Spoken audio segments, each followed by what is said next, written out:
Assalamualaikum warahmatullahi wabarakatuh.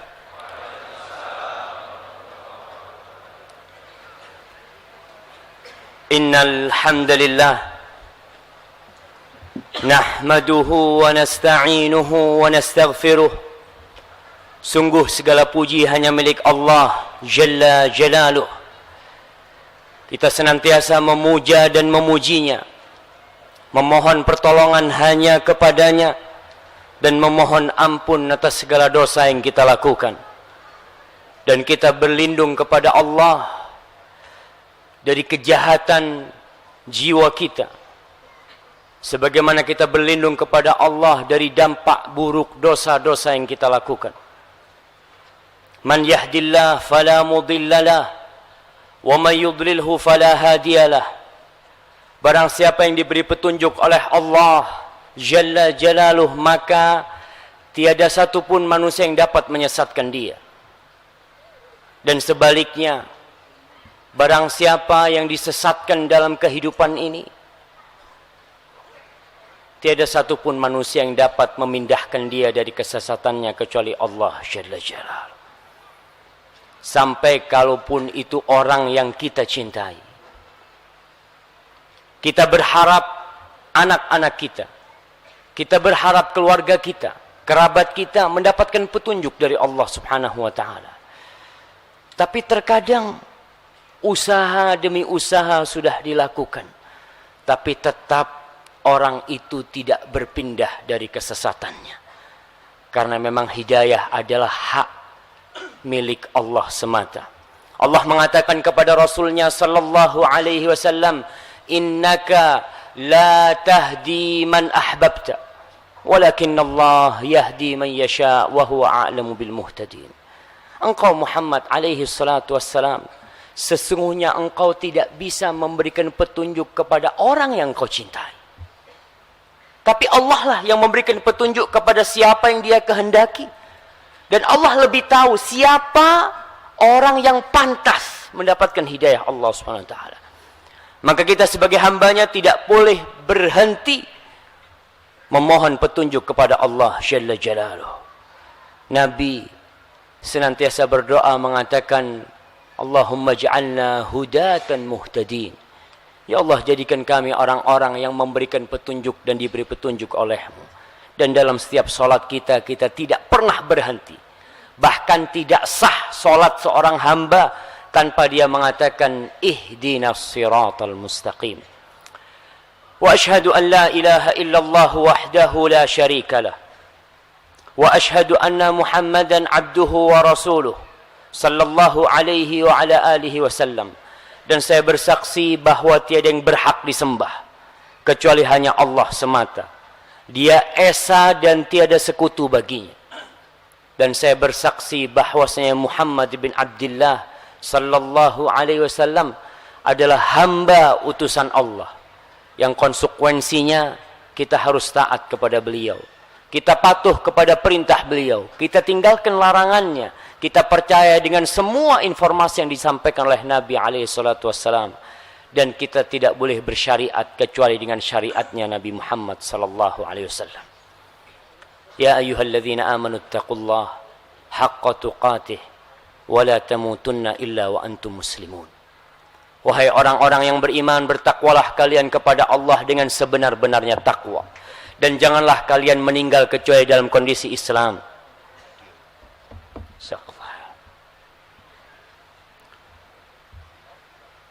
Yang menjadi ukuran kebaikan seseorang bukan sekarang, tapi tatkala kita mati.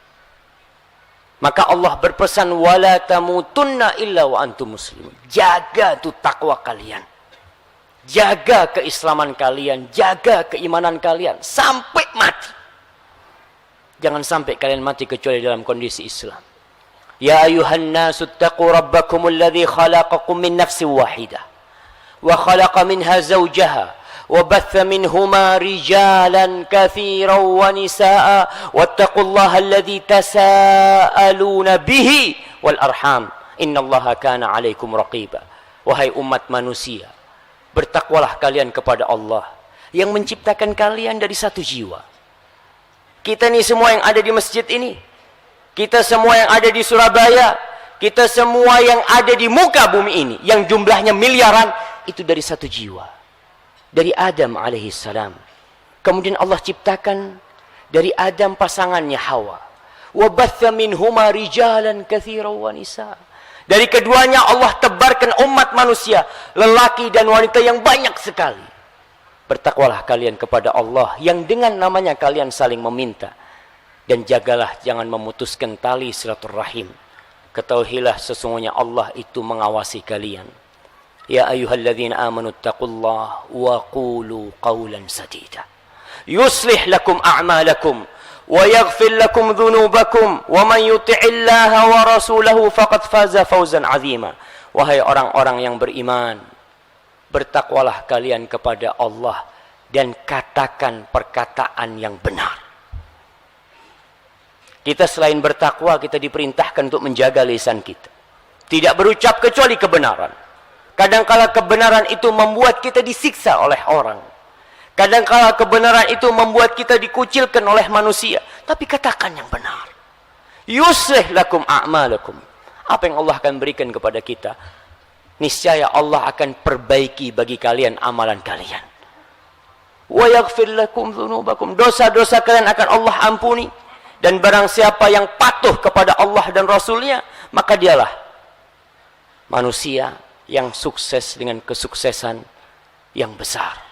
Amma ba'd. Ma'asyiral muslimin wa zumratal mu'minin rahimakumullah. Tanggal berapa hari ini jamaah? Siapa yang mau jawab? Masya Allah. Tanggal 17 Dzulhijjah, betul. Masya Allah. Hari apa hari ini? Hari Ahad. Bukan malam Senin gitu, Masya Allah. Barakallahu fikum. Nah, malam ini, malam Senin. Besok itu termasuk hari yang disyariatkan kita berpuasa. Hari tempat diangkatnya amal perbuatan kita. Dan sebentar lagi kita akan meninggalkan bulan Dzulhijjah. Masuk ke bulan Muharram. Tapi 2 bulan ini adalah bulan haram yang kita diperintahkan untuk mengagungkan bulan-bulan suci itu jamaah. Hari ini kita akan mengkaji tentang salah satu permasalahan yang penting buat diri kita.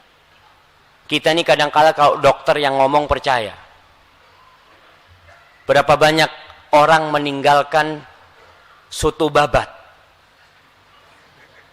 Ente kenapa nggak makan soto babat? Zen! Allah, kata dokter kolesterol. Insya Allah. Kata dokter, dia tinggalkan. Ketika dokter mengatakan jangan makan melinjo. Kenapa? Asam uratnya bisa kumat. Dia nggak makan. Banyak pantangan-pantangan yang dokter sampaikan, kita percaya. Dan kita tahu, ketika hal itu membahayakan kita, kita akan tinggalkan. Walaupun kadangkala godaan mata nggak kuat. Ya Allah, anak nggak kuat kalau ngelihat daging kambing. Daging kambing halal jamaah. Nah, nggak ada yang mengharamkan. Tapi kadang-kala orang itu hati-hati. Ada yang habis makan daging kambing langsung ke UGD. Seret. Kenapa? Stroke-nya kumat. Betul. Ada orang yang lagi makan, terus makan, sampai lupa. Tahu-tahu ambulan datang. Kenapa? Selesai. Dia masuk ke ruang gawat darurat jamaah. Kalau itu urusan dunia, kita berhati-hati.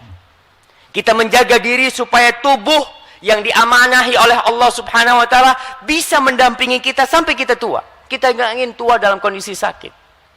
Bahkan Nabi SAW memohon kepada Allah, wa a'udzubika an uradda ila ardhalil umur. Ya Allah, aku berlindung kepadamu dikembalikan kepada umur yang rendah, yang akhirnya orang itu pikun, yang kadangkala dia tua membuat repot orang banyak. Kita nggak ingin. Kita berusaha menjaga kesehatan kita. Namun seharusnya ada yang perlu kita jaga lebih ketat lagi, yaitu agama kita. Rasul sallallahu alaihi wasallam menjelaskan, ada perkara-perkara yang merusak agama kita. Seorang yang agamanya kuat bisa rusak apabila dia tidak menjaga diri dari perkara-perkara tersebut. Dan agama ini pegangan hidup kita. Rasul sallallahu alaihi wasallam dalam hadis riwayat Muslim Beliau senantiasa berdoa mengatakan, Allahumma aslih li dini alladhi huwa ismatu amri. Ya Allah, perbaiki untukku agamaku yang dia merupakan pegangan semua urusanku. Orang kalau masih agamanya baik, insya Allah dijaga sama Allah. Tapi kalau sudah agamanya rusak, antum akan lihat orang itu. Nggak halal, nggak haram dia tidak pikirkan. Ma'ruf dan mungkar, na'udzubillah min dzalik jamaah. Ana dapat cerita yang membuat hati ini miris. Ada orang yang sudah haji berkali-kali. Tapi dia itu kalau masuk ke sebuah kafe, bukan kafe jamaah, tempat maksiat sudah. Itu kafenya ditutup hanya untuk dia. Suruh keluar semua pelanggannya. Dia sudah sewa kafe itu. Padahal orang itu haji berkali-kali. Tapi ada sesuatu yang menjadi penyakit di dalam dirinya sehingga rusak agama dia. Hari ini kita akan membicarakan dua penyakit yang benar-benar merusak agama seorang orang yang beragama. Kalau orang nggak beragama jangan ditanyakan. Yang agamanya kuat saja, yang mungkin dia punya hafalan Al-Quran, yang mungkin dia Masya Allah sholat berjamaah di masjid, dia senantiasa bersedekah, puasa, agamanya bagus. Tapi gara-gara dua penyakit ini bisa rusak agama dia. Apalagi orang yang sholatnya jarang. Yang mungkin sholat hanya Senin Kemis. Ada orang yang Masya Allah sholat, Alhamdulillah sholat, kecuali subuh. Ada yang seperti itu. Alhamdulillah. Ada yang sholat, bapak sholat, Alhamdulillah Ustaz. Saya kalau sholat Id selalu ikut. Sholat Id, sholat hari raya saja. Dan ini kita lihat di negeri kita. Tidak sedikit manusia tatkala azan Jumat dikumandangkan dia masih seliweran di pinggir jalan. Muslim, Muslim. Tapi mana agamamu sebagai seorang Muslim? Apa dua penyakit itu? Rasul sallallahu alaihi wasallam mengatakan dalam hadis riwayat Ka'ab bin Malik. Ka'ab bin Malik ini seorang sahabat yang memiliki kisah yang diabadikan dalam Al-Quranul Karim. Siapa yang kenal sama Ka'ab bin Malik? Anak kasih hadiah. Masya Allah. Fadhal. Sahabat yang tidak ikut perang Tabuk. Kenapa dia nggak ikut perang Tabuk? Dia nggak punya alasan. Masya Allah. Barakallahu fikum. Ini Ka'ab bin Malik.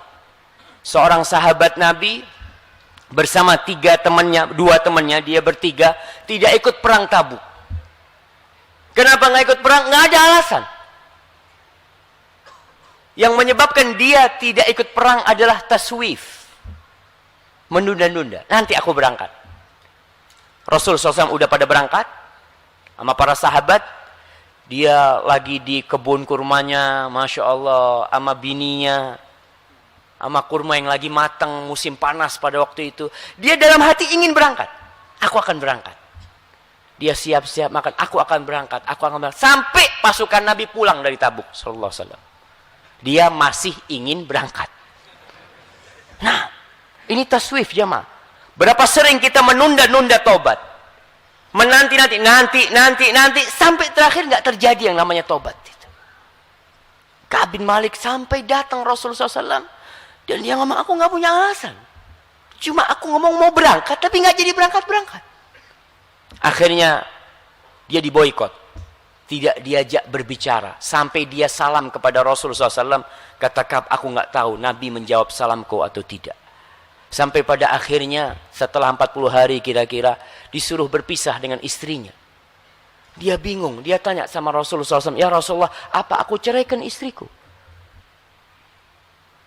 Kata dia enggak. Kok pisah aja sama dia? Kata. Ditaruh di rumah orang tuanya istrinya. Suatu hari Ka'ab bin Malik lihat bagaimana seorang sahabat yang dididik keimanannya oleh Rasul sallallahu alaihi wasallam. Suatu hari ada surat datang dari Raja Syam, Ghasasina. Raja ini kirim surat, aku dengar kalau temanmu itu sudah tidak mau sama engkau. Sudah, ia meninggalkan, mengucilkanmu, kata dia. Kau kalau mau gabung sama kita, kita tunggu.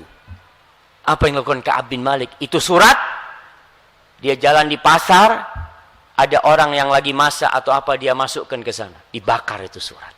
agar hatinya tidak tergoda.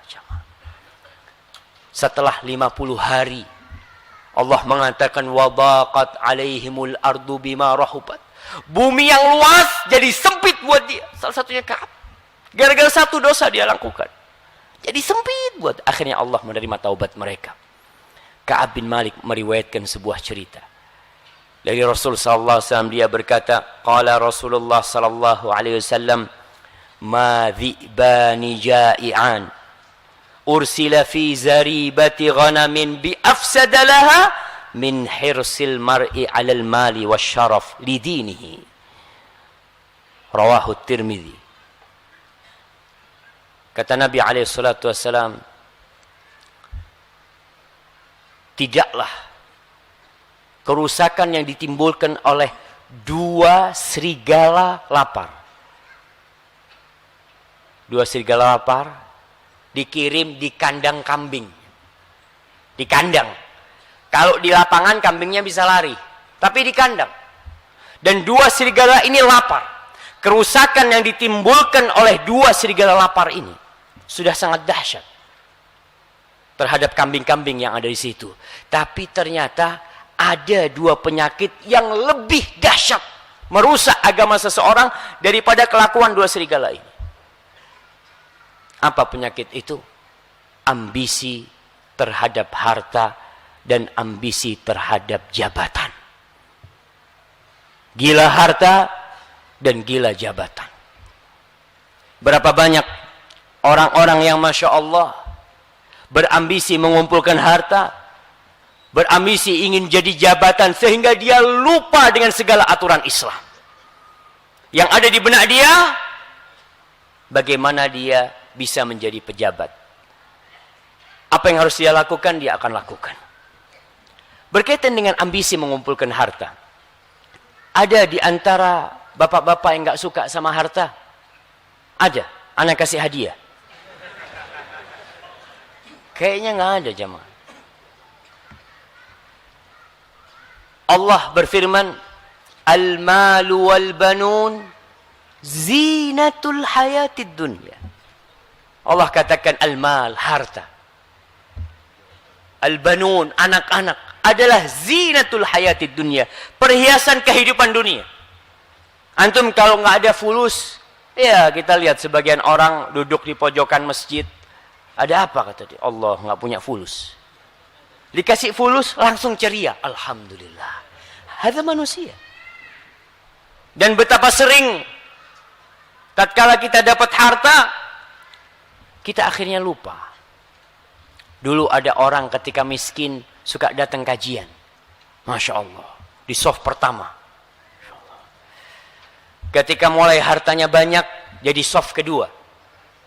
Ketika tambah kaya, ana minta rekamannya ya. Masya Allah.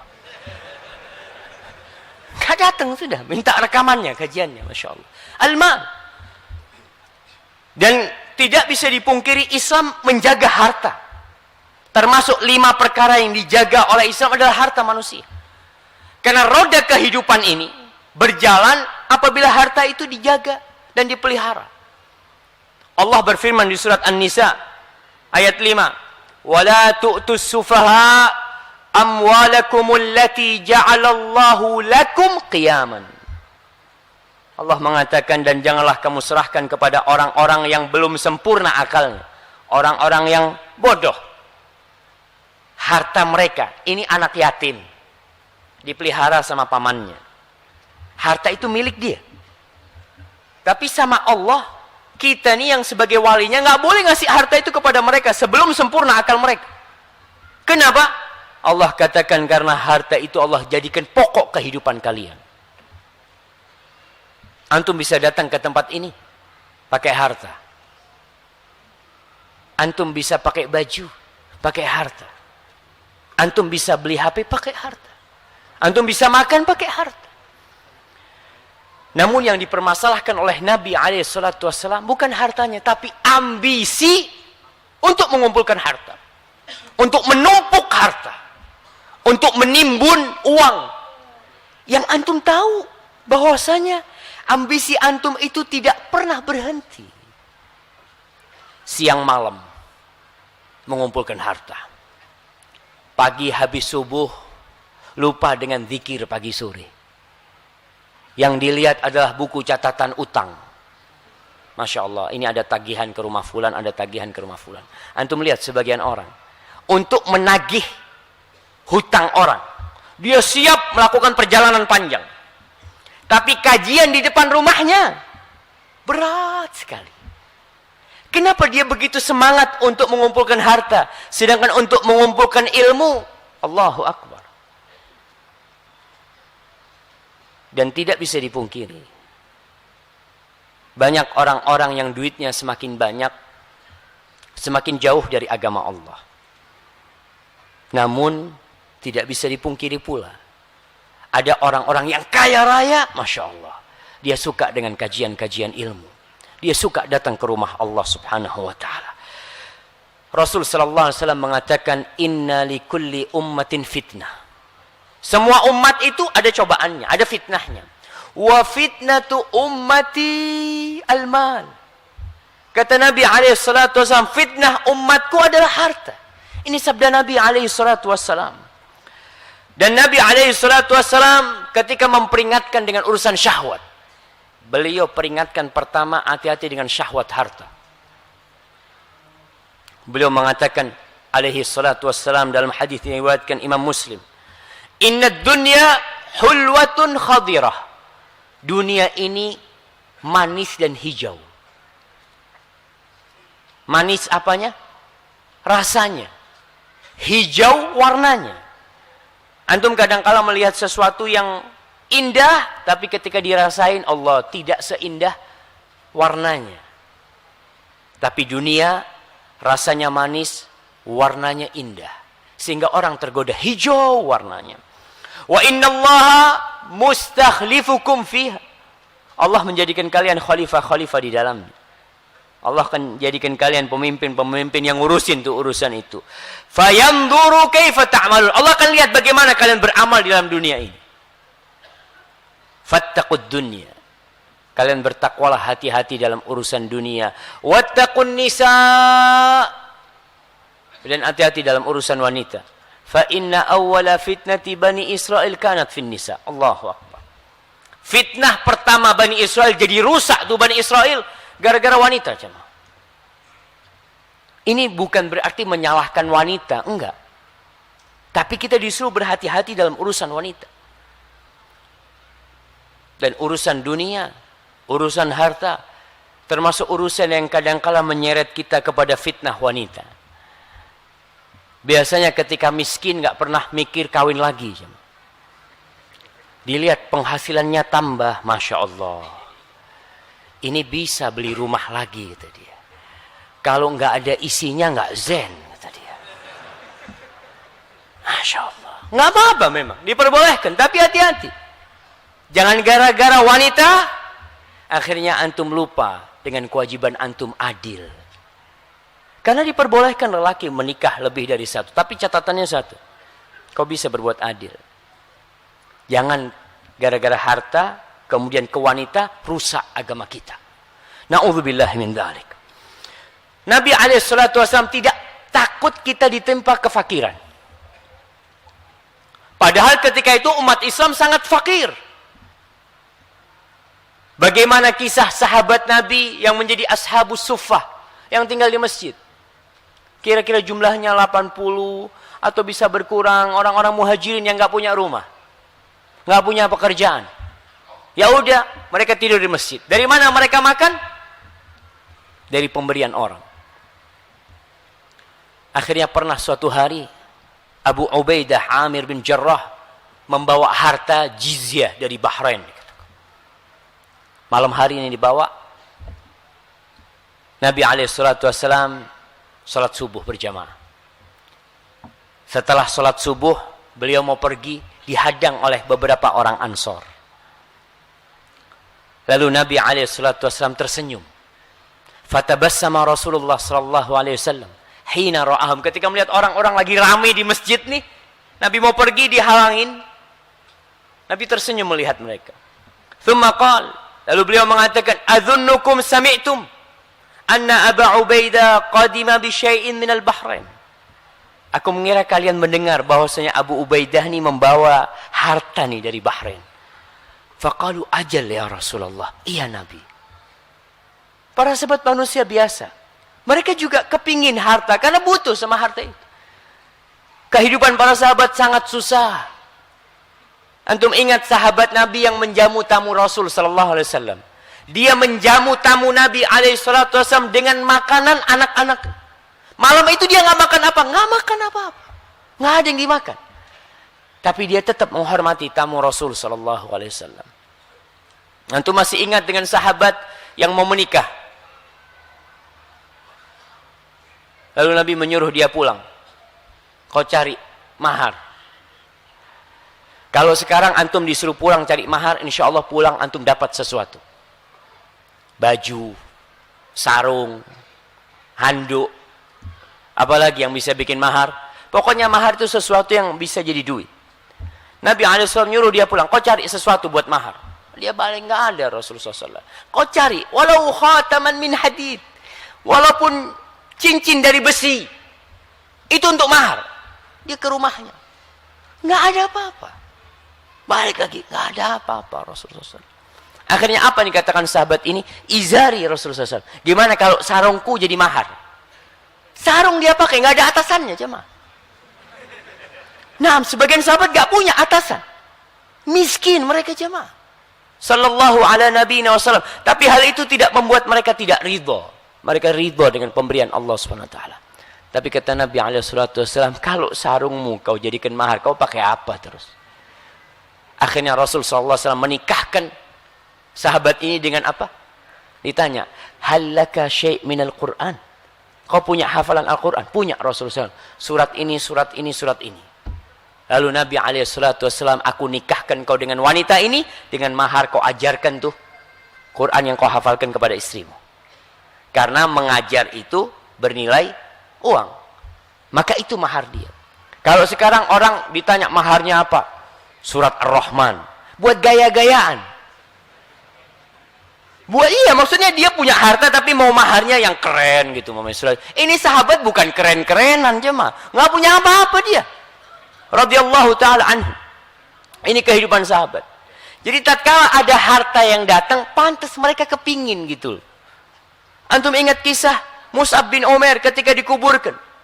Kafannya nggak cukup. Mungkin antum berpikir, kenapa para sahabat kok nggak ngasih kafan kepada Mus'ab bin Umair? Kafannya Mus'ab bin Umair itu yang bawa Sofiyah binti Abdul Muttalib. Bibinya Rasul SAW. Dia bawa 2 kafan, satu buat Hamzah, satu buat Mus'ab bin Umair. Kafannya Mus'ab itu kalau untuk nutup kepala, kakinya kelihatan. Antum mungkin nggak berpikir, kenapa para sahabat kok nggak mikir kain mereka kasihkan ke Mus'ab? Kondisi mereka susah jemaah pada waktu itu. Akhirnya rumput untuk penutup kakinya Mus'ab bin Umair, idkhir, salah satu tanaman yang ada di Arab sana. Itu kehidupan para sahabat Nabi radhiyallahu taala anhum. Lalu Nabi mengatakan kepada para sahabatnya, abshiru wa ammilu ma yasurrukum. Kalian bergembiralah dan kalian optimislah dengan sesuatu yang akan membuat kalian senang. Fawallahi mal faqr akhsha alaikum. Demi Allah aku tidak takut kalian ditimpa kefakiran. Nabi nggak takut umatnya ditimpa kefakiran. Karena Nabi telah mendapatkan wahyu dari Allah kalau dunia ini akan dibukakan buat umatnya. Akan ditaklukkan Persia. Akan ditaklukkan Romawi. Akan diterima atau diambil oleh umat Islam istana-istana yang ada di Son'a, di Yaman sana. Nabi sudah dikasih tahu hal itu. Maka beliau mengatakan kepada para sahabatnya, fawallahi mal faqra akhsha alaikum. Demi Allah, bukan kefakiran yang aku takutkan menimpa kalian. Wa innama akhsha an tubsata alaikumud dunya kama busitat ala alladhina min qablikum fatanafasuha kama tanafasuha fatuhlikakum kama ahlakatuhum. Tapi yang aku takutkan, yang aku cemaskan, yang aku khawatirkan apabila dunia ini dibukakan buat kalian. Lalu kalian berlomba-lomba mengumpulkannya. Orang kalau sudah berlomba-lomba, bersaing mengumpulkan harta, mengumpulkan dunia, lalu dunia ini akan menghancurkan kalian. Sebagaimana telah menghancurkan umat-umat sebelum kalian. Nabi sudah melihat bagaimana kondisi umat-umat sebelum Islam. Ketika dunia dibukakan oleh mereka, untuk mereka, akhirnya mereka berlomba-lomba sampai lupa halal dan haram. Dan tatkala ambisi mengumpulkan harta tiba, hubungan kekerabatan bisa retak. Khususnya warisan, antum lihat. Kalau sudah keluarga memperebutkan warisan, sudah. Sikut sana, sikut sini. Mulai kebencian timbul. Kadangkala sang kakak minta hartanya karena yang pegang adiknya. Ini terjadi jemaah. Atau kadangkala sang adik yang meminta harta warisannya kepada kakaknya. Gara-gara harta akhirnya ribut ini keluarga. Putus tali silaturahim. Apa sih yang diperebutkan? Fulus. Gara-gara harta ada anak yang membunuh orang tuanya. Gara-gara harta ada ibu yang na'udzubillah akhirnya berbuat zina. Antum melihat orang-orang yang menjual diri di Surabaya, yang katanya anak SMP jadi germo. Anak SMP menjual diri untuk apa sih?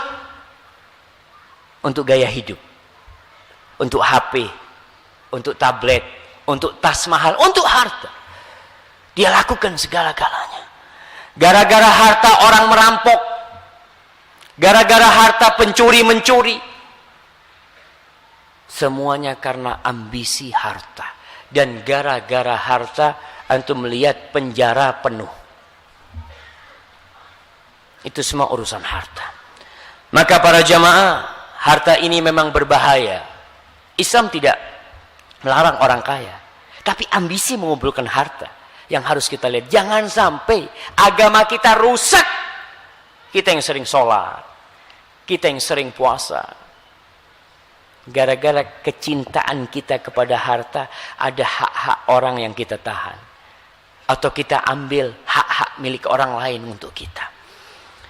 Umar bin Khattab radhiyallahu ta'ala anhu. Al-Hafidh Ibnu Hajar Al-Asqalani dalam kitabnya Fathul Bari menceritakan kisah ini. Umar itu pernah berdoa, mengatakan, Allahumma inna la nastati'u illa an nafrah bima zayyantahu lana. Ya Allah, kita ini nggak bisa untuk tidak bergembira dengan sesuatu yang kau sudah cintakan kepada kita. Harta maksudnya. Nggak bisa dipungkiri ketika kita dapat duit, alhamdulillah. Ketika kita punya rumah bagus, kita senang. Kita dapat gaji, kita senang. Nggak bisa dipungkiri. Allahumma inni as'aluka an unfiqahu fi haqqi. Karena itu tidak bisa dipungkirin kecintaan kepada harta dan kegembiraan terhadap harta. Tapi Umar berdoa memohon kepada Allah, ya Allah, sesungguhnya aku memohon kepadamu agar aku menginfakkan harta ini di jalan. Kapan Umar mengatakan hal ini? Ceritakan oleh Al-Hafidh Ibnu Hajar. Ketika harta rampasan perang dari Persia datang. Datang nih ke Masjid Nabawi sana. Hartanya berlimpah ruah, perhiasan-perhiasan, batu-batuan yang mulia, emas-emasan.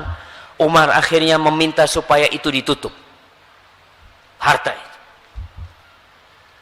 Setelah ditutup, orang-orang pada datang.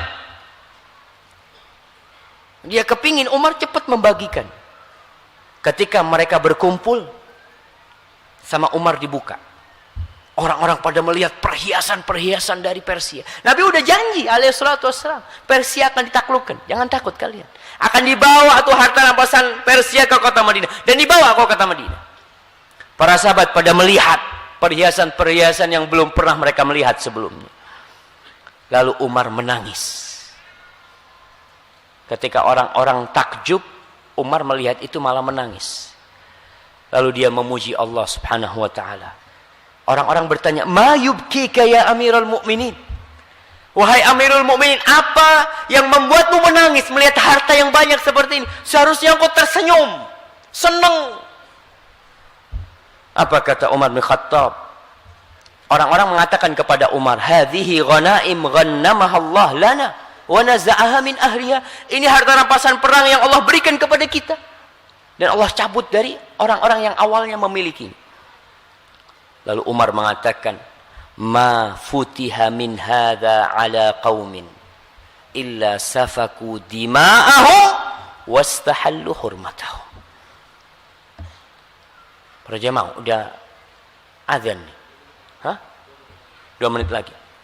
Umar, kenapa Umar menangis? Dia mengatakan, tidaklah Allah bukakan seperti ini harta yang berlimpah ruah atas suatu umat atau suatu kaum, melainkan mereka akan mengucurkan darah mereka dan mereka menghalalkan yang haram buat mereka. Kehormatan itu hilang. Itu perkataan Umar bin Khattab radhiyallahu taala anhu. Dan yang dikhawatirkan oleh Umar bin Khattab sebenarnya telah dikhawatirkan oleh Rasul sallallahu alaihi wasallam.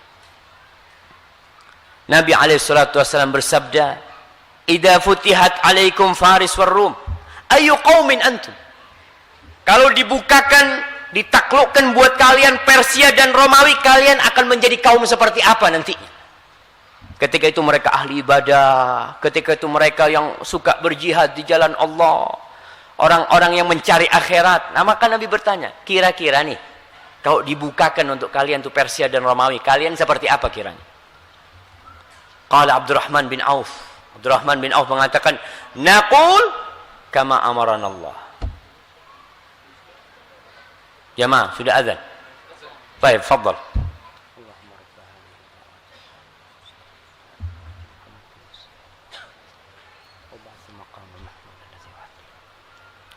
Allahumma salli wa sallim ala nabiyyina Muhammad wa ala alihi wa ashabi ajma'in.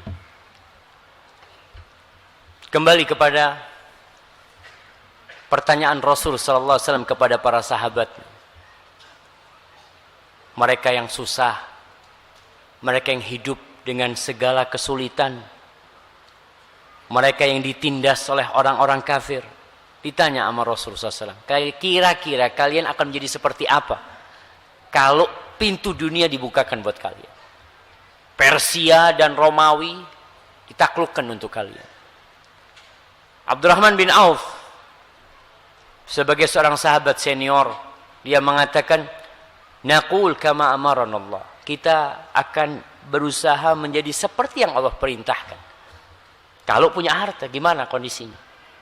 Nabi SAW mengatakan, awa ghaira dhalik, atau kalian tidak akan menjadi seperti itu. Tatanafasun, kalian akan bersaing, berlomba mengumpulkan harta. Ini yang pertama.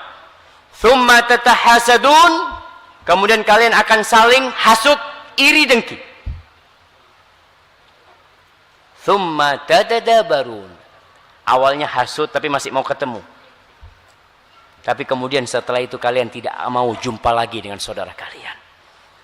Thumma tatabaghadun, lalu kalian saling menyimpan kebencian kepada saudara kalian. Ini perkataan Rasul sallallahu alaihi wasallam dalam hadis riwayat Muslim. Kita perlu mendeteksi apakah penyakit ini yang akan merusak agama kita ada di diri kita atau tidak.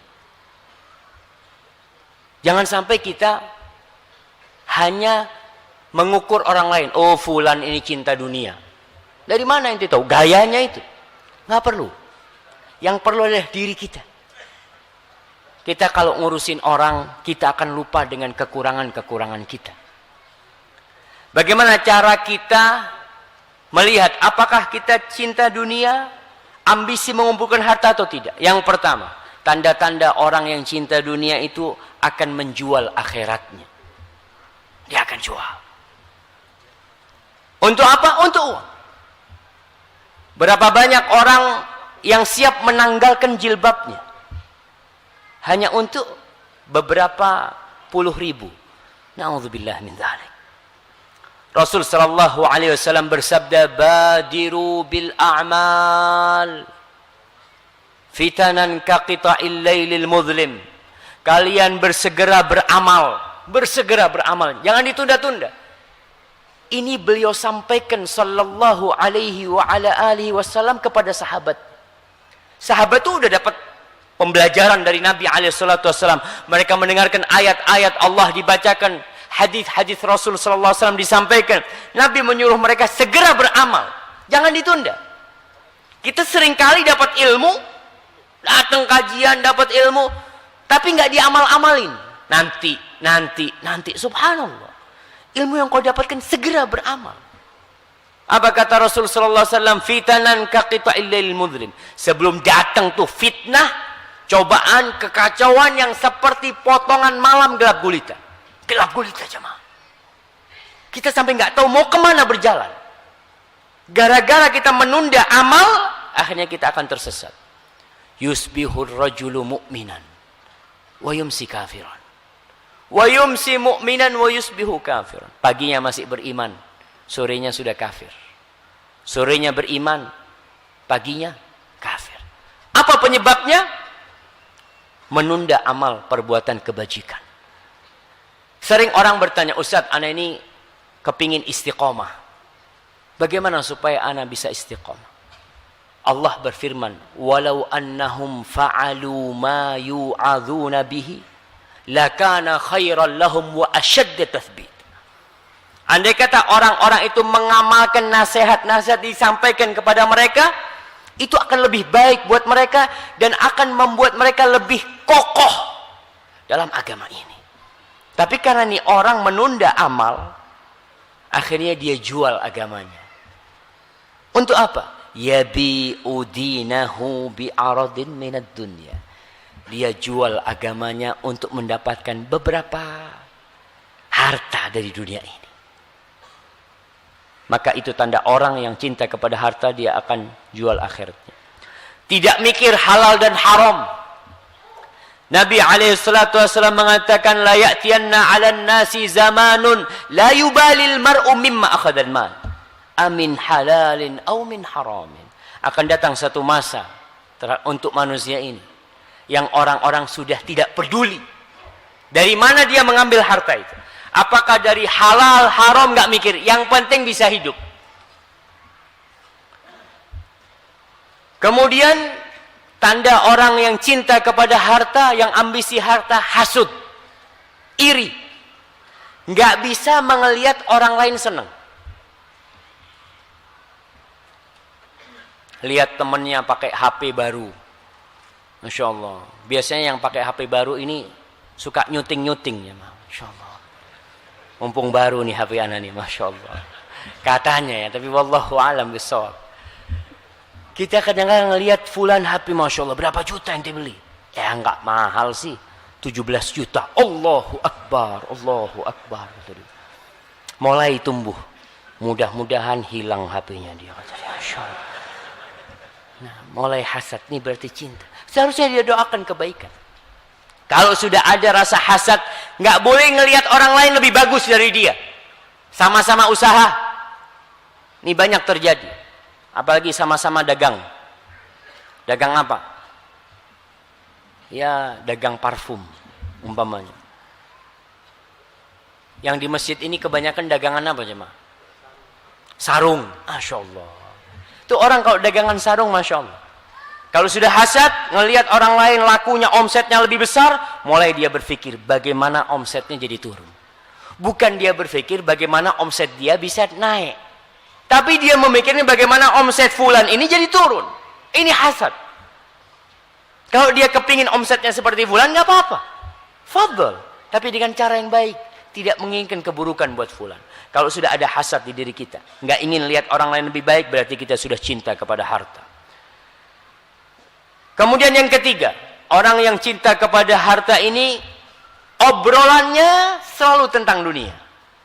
Majelis-majelis dia, duduk di kafe, mungkin duduk di rumahnya, yang diomongin tentang apa? Dagang. Di mana perdaganganmu? Masya Allah. Kedua, masalah mobil. Dia akan bicara tentang mobil ini, mobil itu, Masya Allah. Dia cerita tentang mobil yang harganya sekian, harganya sekian. Urusan dunia yang dibicarakan. Atau urusan baju. Kalau perempuan-perempuan, Masya Allah, perempuan-perempuan. Bajunya merek apa? Oh, merek ini. Oh, murah kalau yang ini. Ada yang lebih bagus mereknya. Ini. Sudah pembicaraannya hanya urusan dunia. Ini berarti hatinya sedang diliputin cinta dunia. Kalau antum mulai ngomong masalah agama di tempat itu, sudahlah. Jangan ngomong itulah. Coba antum ngomong masalah kematian. Fulan ini ada, kemarin anak punya sohib mati mendadak. Masya Allah. Rumahnya bagus, mobilnya bagus, semua ditinggal. Fulan, ganti topik. Cari yang lain. Mulai takut dia ini karena hatinya penuh dengan kecintaan kepada dunia. Dia nggak suka berbicara agama. Dia tidak suka berbicara tentang akhirat. Selalu dunia yang dibicarakan. Berarti dia cinta dunia. Kemudian yang keempat, orang yang cinta kepada dunia ini akan berlebih-lebihan memanjakan dirinya. Dia akan berusaha memanjakan dirinya dengan segala kemewahan. Memang tidak bisa dipungkiri. Allah Subhanahu wa taala suka melihat bekas nikmat yang Allah berikan kepada kita. Baju, antum alhamdulillah punya rezeki dari Allah. Bajunya bagus, enggak apa-apa. Jangan pakai baju yang tambalan. Datang ke masjid, ada seorang sahabat Nabi alaihi salatu wassalam datang ke masjid dengan pakaian kumuh. Kesian Nabi sama orang ini, dikiranya orang miskin. Engkau punya apa? Kata dia. Aku punya kambing, aku punya onta, punya ini. Masya Allah. Tapi penampilanmu kayak orang nggak punya kayak gini. Lalu katakan, Nabi berkata kepada dia, kalau Allah memberikan nikmat kepada seseorang, Allah itu ingin nampak nikmat itu pada dirinya. Tapi jangan bermewah-mewahan. Ustaz, dia punya. Nah, Nabi alaihissalatu wassalam mengatakan dalam hadis riwayat Baihaqi, iyyaka wat-tana'um fa inna ibadallah laisu bil mutanaimin. Engkau tuh jauhilah, hindarilah bermewah-mewahan. Apa arti tana'um itu? Para ulama menjelaskan adalah senantiasa makan enak, minum enak, pakai baju yang bagus-bagus terus, nggak pernah pakai baju yang jelek. Hati-hati, jangan. Nabi mewasiati. Sesungguhnya hamba-hamba Allah yang sebenarnya itu mereka yang tidak senantiasa bermewah-mewahan. Bahkan Nabi alaihissalatu wassalam mengatakan al-badadatu minal iman. Al-badada.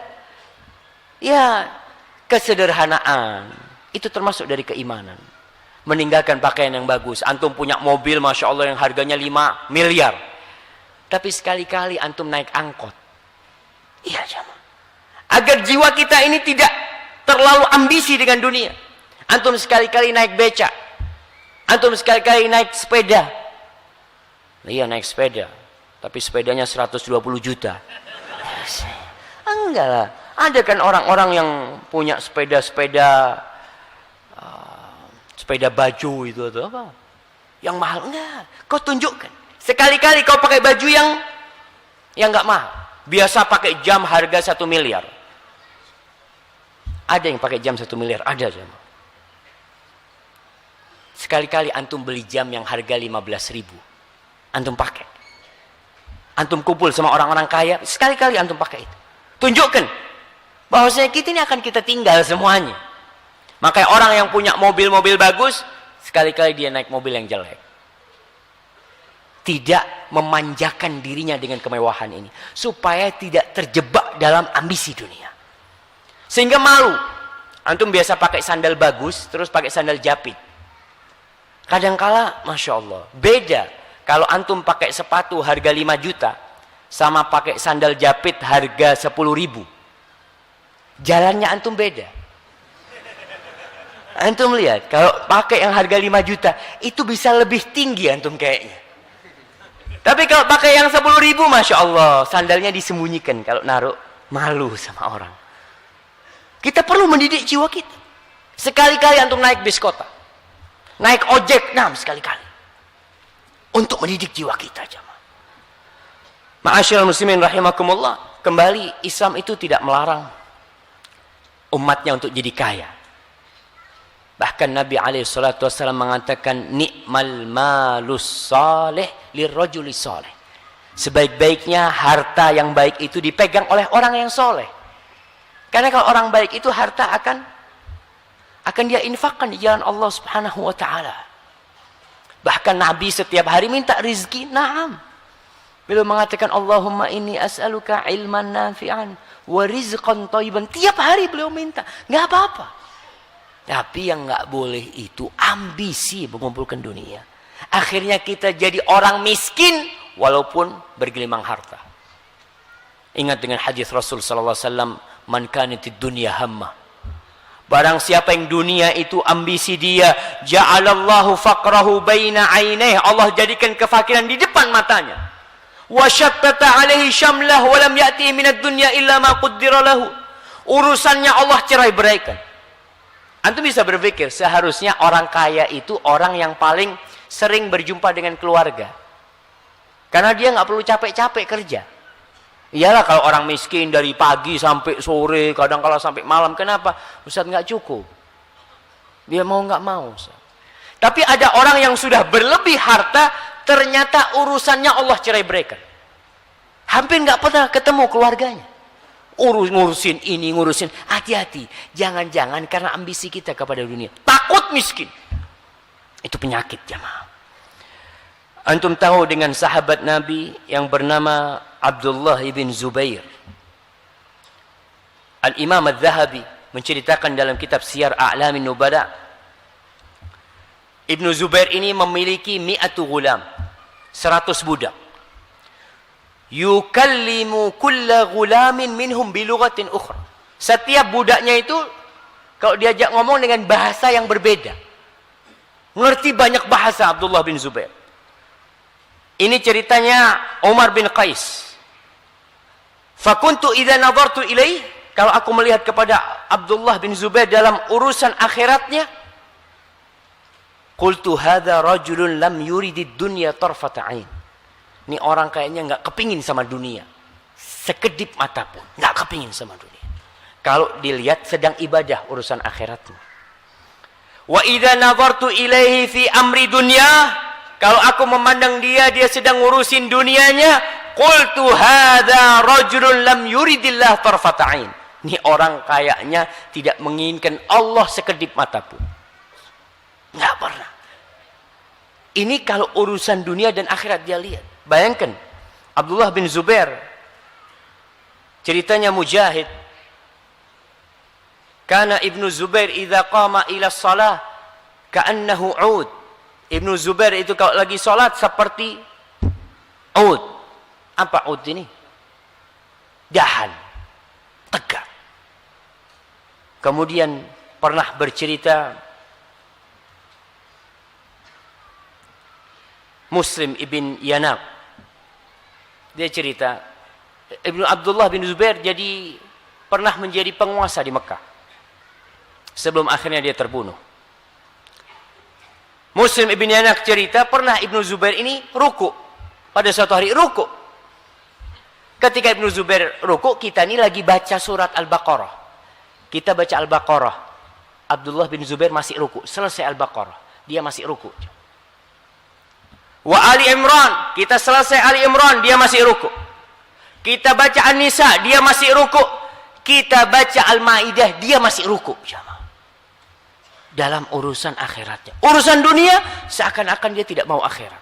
Seorang muslim, fadhal, kau cari dunia. Jangan lupa akhirat. Wabtaghi fima ataka Allah ad-dar al-akhirah. Kau cari dengan apa yang Allah berikan kepadamu, urusan akhirat. Wala tansa nasibaka minad dunya. Dan engkau jangan lupa bagianmu di dunia ini. Kau hidup di dunia, butuh ongkos, butuh kita baju, kita butuh kendaraan, kita butuh makan, kita harus ngasih makan anak-anak kita. Naam, tapi jangan lupa kita diciptakan bukan untuk dunia. Adapun penyakit kedua, Masya Allah, waktu anak tinggal 15 menit ya ma. Mudah-mudahan cukup. Penyakit yang kedua apa? Gila jabatan. Gila kedudukan. Sufyan ats-Tsauri mengatakan, "Ma ra'aitu zuhdan fi syai'in aqal minhu fi ri'asah." Aku tidak pernah melihat zuhud yang paling sedikit ya, orang yang bisa zuhud itu daripada urusan kepemimpinan. Tarar rajul, engkau melihat orang ini zuhud dalam urusan makan. Makan sedikit. Minum, ya sederhana. Dia nggak mau yang mahal-mahal. Urusan harta, kadang-kala dia juga mencukupkan diri. Pakaian juga tidak terlalu berambisi. Dia zuhud. Fa in nuzi'ar ri'asah tahama 'alaiha wa'ada. Tapi kalau urusan kedudukan dia yang digoyah, maka dia akan ambisi, marah dan memusuhi orang. Antum kadang-kala melihat orang ini sudah paling kaya.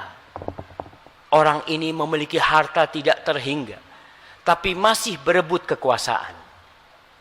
Yang mau jadi presiden, yang mau jadi bupati, yang mau jadi gubernur, yang mau jadi pemimpin di lembaga ini, itu macam-macam.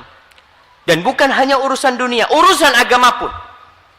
Ada orang-orang yang Masya Allah, ketika dia menjadi pemimpin, umpamanya jadi ketua yayasan, menjadi rektor di sebuah kampus, kalau sudah mau diturunkan, Masya Allah, siap perang. Berapa banyak kadangkala yayasan-yayasan, lembaga-lembaga, ketika ketuanya mau diturunkan, apa yang terjadi? Lembaga itu jadi pecah jadi dua. Karena dia tidak mau turun dari jabatannya. Antum tahu apa yang terjadi di Yaman sekarang? Salah satu penyebabnya adalah hubbur ri'asah. Hubbus syaraf. Pemimpin presiden sebelum presiden yang sekarang siapa presiden Yaman? Ali Abdullah Saleh. Bagaimana dia bergabung dengan Syiah Houtsiin, mengucurkan darah rakyat yang pernah dia pimpin, membantai umat manusia gara-gara kedudukan jemaah, bukan lain yang dia inginkan. Padahal dia berapa tahun jadi pemimpin, berapa tahun, hampir 30 tahun katanya dia jadi pemimpin. Ketika digoyah, Masya Allah, di Indonesia Pak Harto berapa tahun jadi pemimpin? 32 tahun. Dan tidak mau orang kalau sudah duduk di sana, mungkin dia makan sedikit. Apalagi kalau sudah kena penyakit macam-macam, makan sedikit. Tapi jangan sampai kedudukanku ini diambil. Ma'asyiral muslimin rahimakumullah. Syaddad bin Aus, sahabat Nabi radhiyallahu ta'ala anhu, dia mengatakan, ya baqayal Arab, wahai orang-orang Arab yang tersisa, inna akhwafa ma akhafu alaikumur riya wasyahwatul khafiyah. Sesungguhnya yang paling aku takutkan menimpa kalian, yang pertama riya, yang kedua adalah syahwat yang tersembunyi. Apa syahwat yang tersembunyi? Cinta kedudukan, cinta kemuliaan. Apakah kita termasuk cinta kekuasaan? Antum lihat. Nih tanda-tanda orang yang cinta kekuasaan. Yang pertama, iri dan dengki. Kata Fudail bin Iyad, ma min ahadin ahabba ri'asah illa hasad wa bagha wa tatabba'a uyuban nas wa kariha an yudhkara ahadun bi khair. Al-Fudail bin Iyad menyebutkan 4 tanda orang yang cinta, yang gila hormat, gila jabatan. Tidak ada orang yang cinta dengan jabatan dan kedudukan kecuali dia akan hasud. Seperti cinta harta. Bagha, dia akan menzalimi orang lain. Antum kalau tahu yang namanya kudeta. Bagaimana Saddam Hussein ketika kudeta. Bagaimana Khomeini ketika kudeta. Bagaimana dengan Muammar Gaddafi ketika kudeta. Itu mereka bunuh orang-orang jamaah. Yang padahal temannya dia, takut dia. Dia bantai. Dia akan hasud dan dia akan berbuat zalim. Wa tatabba'a uyuban nas. Yang ketiga, dia akan mencari aibnya orang. Orang nggak akan benarnya buat dia. Karena dia gila kehormatan, jangan sampai ini orang menggantikan dia. Dia cari-cari kesalahan orang. Apalagi kalau kita lihat nih, di Di negeri kita kalau ada kampanye umpamanya, mulai itu orang saling mencari kekurangan musuhnya, dia cari-cari karena masalah gila jabatan. Kemudian wa kariha an yudhkara ahadun bi khair. Orang ini tidak suka orang lain disebut kebaikannya di depan dia. Antum lihat kalau diri antum duduk bareng umpamanya antum di sebuah lembaga yayasan menjabat sebuah jabatan, lagi ngobrol nih, tahu-tahu ada yang ngomong, "Oh, antum tahu fulan tuh orangnya baik, Masya Allah." Dia nggak suka nih. Tapi kalau orang itu ngomongin keburukan orang lain itu, Masya Allah, iya bener ya, Masya Allah, iya, Masya Allah, inti termasuk orang soleh, inti Masya Allah. Karena menyebutkan keburukan orang lain. Itu yang 1, 2, 3, 4. Kemudian dia bersedih kalau kekuasaan ditarik dari dia. Dulu dia menjabat sebagai kepala apa, ketua apa, ketika ada pergantian dia sedih banget. Antum yang namanya kehormatan ini benar-benar membuat orang itu lupa kadangkala kedudukan itu. Pernah di Riyadh diceritakan oleh seorang ustadz, ada seorang qadhi, hakim. Hakim ini dihormatin sama orang. Sampai ketika sapinya mati, orang itu takziah. Antum bisa bayangkan. Karena orang ini orang terhormat, sapinya mati, orang takziah. Kenapa? Karena mereka merasa butuh sama orang ini. Ketika dia turun dari jabatannya jadi orang biasa, naudzubillah min dzalik. Anaknya mati, orang nggak takziah ke dia. Itu fitnahnya jabatan. Makanya orang itu kalau sedih, ke antum sedih, jabatan itu dicabut, antum cepat-cepat murojaah, ya Allah, jangan sampai anda menjadi orang yang gila jabatan. Udahlah, dunia ini berputar. Engkau dulu sebagai ketua, ya nanti kau akan turun, digantikan dengan yang lainnya mungkin, dan bersabar. Kemudian kalau ingin tahu apakah kita cinta kepada jabatan, kemuliaan, dan kedudukan ini, kita bisa menguji diri kita, hati kita. Abdurrahman bin Mahdi, dia datang kepada gurunya. Dia mengatakan, aku ini kalau ngisi ceramah di masjid, banyak orang yang hadir, aku senang. Tapi kalau sedikit, aku sedih. Kalau banyak yang hadir, senang. Kalau sedikit, bersedih. Fasa'altu Bishr bin Mansur. Aku tanya kepada guruku Bishr bin Mansur. Qala hadha majlis su' fala ta'ud ilaih. Engkau jangan datang lagi ke tempat itu. Itu majlis yang buruk buat engkau. Akhirnya kata Abdurrahman, aku nggak pernah balik lagi ke sana. Di situ kita tahu urusan hati kita. Kita ini benar lillahi ta'ala atau hanya ingin dipuji dan dipuja oleh orang. Kemudian yang selanjutnya, tanda orang yang cinta jabatan dan gila hormat ini sedih dan menyesal ketika tidak punya kesempatan menunjukkan dirinya. Ada tuh orang yang selalu ingin tampil ke depan. Dia selalu ingin dalam semua kegiatan, dia ingin dapat jabatan di sana. Kalau dia nggak dikasih jabatan, akhirnya dia bersedih. Hati-hati nih. Kalau kita seperti itu berarti kita gila hormat. Kemudian orang yang gila hormat ini biasanya pura-pura jadi orang penting. Oh, anak sibuk, anak gini, padahal dia nggak ada kerjaan di rumah. Tapi supaya dianggap orang penting, maka dia senantiasa ketika ditelepon nggak dia angkat. Dia tahu yang telepon nggak diangkat. Ketiga kali baru dia angkat. Assalamualaikum. Oh, alafu jamaah. Anak lagi ada kerjaan. Masya Allah. Padahal dia nggak ada kerjaan. Hati-hati antum kalau model kayak gitu, berarti antum termasuk yang gila hormat. Ingin dikatakan orang penting. Kemudian tidak mau ikut berpartisipasi dalam kegiatan-kegiatan bila dirinya jadi bawahan. Kalau dia ngelihat ini ada kegiatan bikin panitia ini itu, ternyata ana bagian jaga parkir. Allahu Akbar.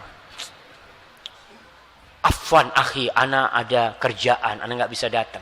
Coba dia dijadikan pembawa acara. Nah, ana hadir, insyaallah. Ini bermasalah jemaah. ketika dia jadi bawahan, kita nih, jangan bicara orang lain. Terus biasanya orang ini banyak mengkritisi orang tanpa alasan. Kalau lagi rapat ini itu, selalu dia berusaha mengkritisi orang tanpa alasan, sekedar ingin menunjukkan dirinya. Bahwasanya aku ini ada gitu. Aku ini keberadaanku dipertimbangkan. Kemudian orang ini sulit menerima pendapat orang lain. Ada tuh, hati-hati kalau antum jadi kepala, jadi ketua. Kadangkala anak buah sudah ngasih usulan yang bagus-bagus, tapi antum tidak mau terima. Yang antum mau terima adalah usulan antum saja. Ada orang-orang yang rapat, kadangkala kita ini rapat jadi sakit hati. Karena keputusannya sudah ditentukan. Ada yang seperti itu. Rapat, pura-pura, ada pendapat ini, ternyata tetap pendapat dia yang dijalankan. Ya, mau nggak mau kita harus ikuti. Tapi orang yang seperti, kalau kita jadi seperti itu, tidak mau menghargai pendapat orang, jangan-jangan kita termasuk orang yang gila harta. Kemudian sulit mengalah. Nggak mau ngalah orangnya. Karena dia merasa kalau ana mengalah, ana minta maaf, berarti kedudukan ana rendah. Padahal kata Rasul sallallahu alaihi wasallam, "Wa ma zadallahu 'abdan bi'afwin illa 'izza." Tidaklah seorang hamba dengan memberikan maaf kecuali akan tambah kehormatan dia. Itu seharusnya yang kita lakukan. Tapi ini kalau orang nggak mau minta maaf, pokoknya dia ingin berada di atas terus. Ini penyakit yang bisa merusak agama orang. Rusak agamanya jemaah. Dia akan berusaha melakukan segala tindakan bagaimana jabatan dia tidak terganggu. Bagaimana dia bisa duduk di sana. Mau harus berangkat ke dukun, dia berangkat ke dukun. Makanya biasanya kalau kadangkala, nggak semuanya ya, kalau sudah ada pemilihan umum biasanya yang laris itu apa? Kiai juga laris, ustadz laris. Rame orang datang ke ustadz, ke kiai. Yang kedua, setelah ke ustadz masih berangkat ke dukun, cari dukun. Yang ketiga, artis. Untuk dia bikin konser macam-macam, didatangkan artis, segala cara dia lakukan. Dan tatkala nggak jadi pejabat, kadang-kala dia naik ke tower, kepingin bunuh diri. Allahu Akbar. Nah, ada yang pura-pura jadi orang gila, macam-macam jamaah. Gara-gara gila jabatan. Hati-hati, agama kita rusak. Rasul sallallahu alaihi wasallam mewanti-wanti kita dalam urusan jabatan ini. Beliau menjelaskan supaya kita nggak gila jabatan, jamaah. Nggak gila untuk dijadikan pemimpin. Beliau bersabda dalam hadis riwayat Ahmad, "Ma min rajulin yali amra ashratin fama fauqa dzalik." Tidak ada seorang yang menjadi pemimpin untuk 10 orang. Dia menjadi pemimpin untuk 10 orang. Illa atallaha maghlulan yadahu ila uluqihi. Kecuali pada hari kiamat dia akan didatangkan menjumpai Allah dalam kondisi tangannya dibelenggu. Ini semua yang memimpin lebih dari 10 orang. Fakkahu birruhu au awthaqahu itsmu. Nanti dia akan dipertanggungjawabkan. Kalau dia ternyata adil, baik, maka akan terbuka belenggunya. Tapi kalau tidak, belenggu itu akan melengkat di dirinya. Bagaimana kalau antum memimpin 200 juta orang? Bagaimana kalau antum memimpin, Masya Allah, 1 Surabaya, 1 Jawa Timur? Antum akan ditanyakan, jamaah. Umar bin Khattab takut, jamaah. Takut Umar bin Khattab. Kalau dia ditanya oleh Allah, ada keledai di Furat yang terpleset masuk ke lubang, takut ditanya oleh, kenapa jalannya kok nggak luruskan, jamaah? Antum akan ditanya pada hari kiamat. Awwaluha malamah. Jabatan itu awalnya adalah celaan. Nah, akan dicela tuh, ada orang gila jabatan ini itu macam-macam. Wa awsatuha nadamah. Dan pertengahannya antum akan menyesal nanti. Wa akhiruha khizyun yaumal qiyamah. Dan akhirnya pada hari kiamat adalah kehinaan. Baik. Tinggal berapa menit waktu anak jemaah? Masya Allah. Sebentar ya. Ana minta waktu sedikit 5 menit kepada panitia. Untuk menjelaskan, kita akan sholat isya sebentar lagi. Habis sholat isya baru tanya jawab. Bagaimana cara mengobatin 2 penyakit ini? Karena itu penting. Kita ini udah tahu kita punya penyakit. Insya Allah kita semua punya benih-benih penyakit itu. Kita cinta sama harta. Tapi kita dilarang berambisi mengumpulkan harta. Kita cinta dengan kedudukan. Siapa yang nggak suka ketika jalan, Masya Allah, karpet merah dipasang. Ketika antum turun dari mobil dibukain, fadl, Masya Allah. Ketika makan selalu antum yang pertama ngambil makanan.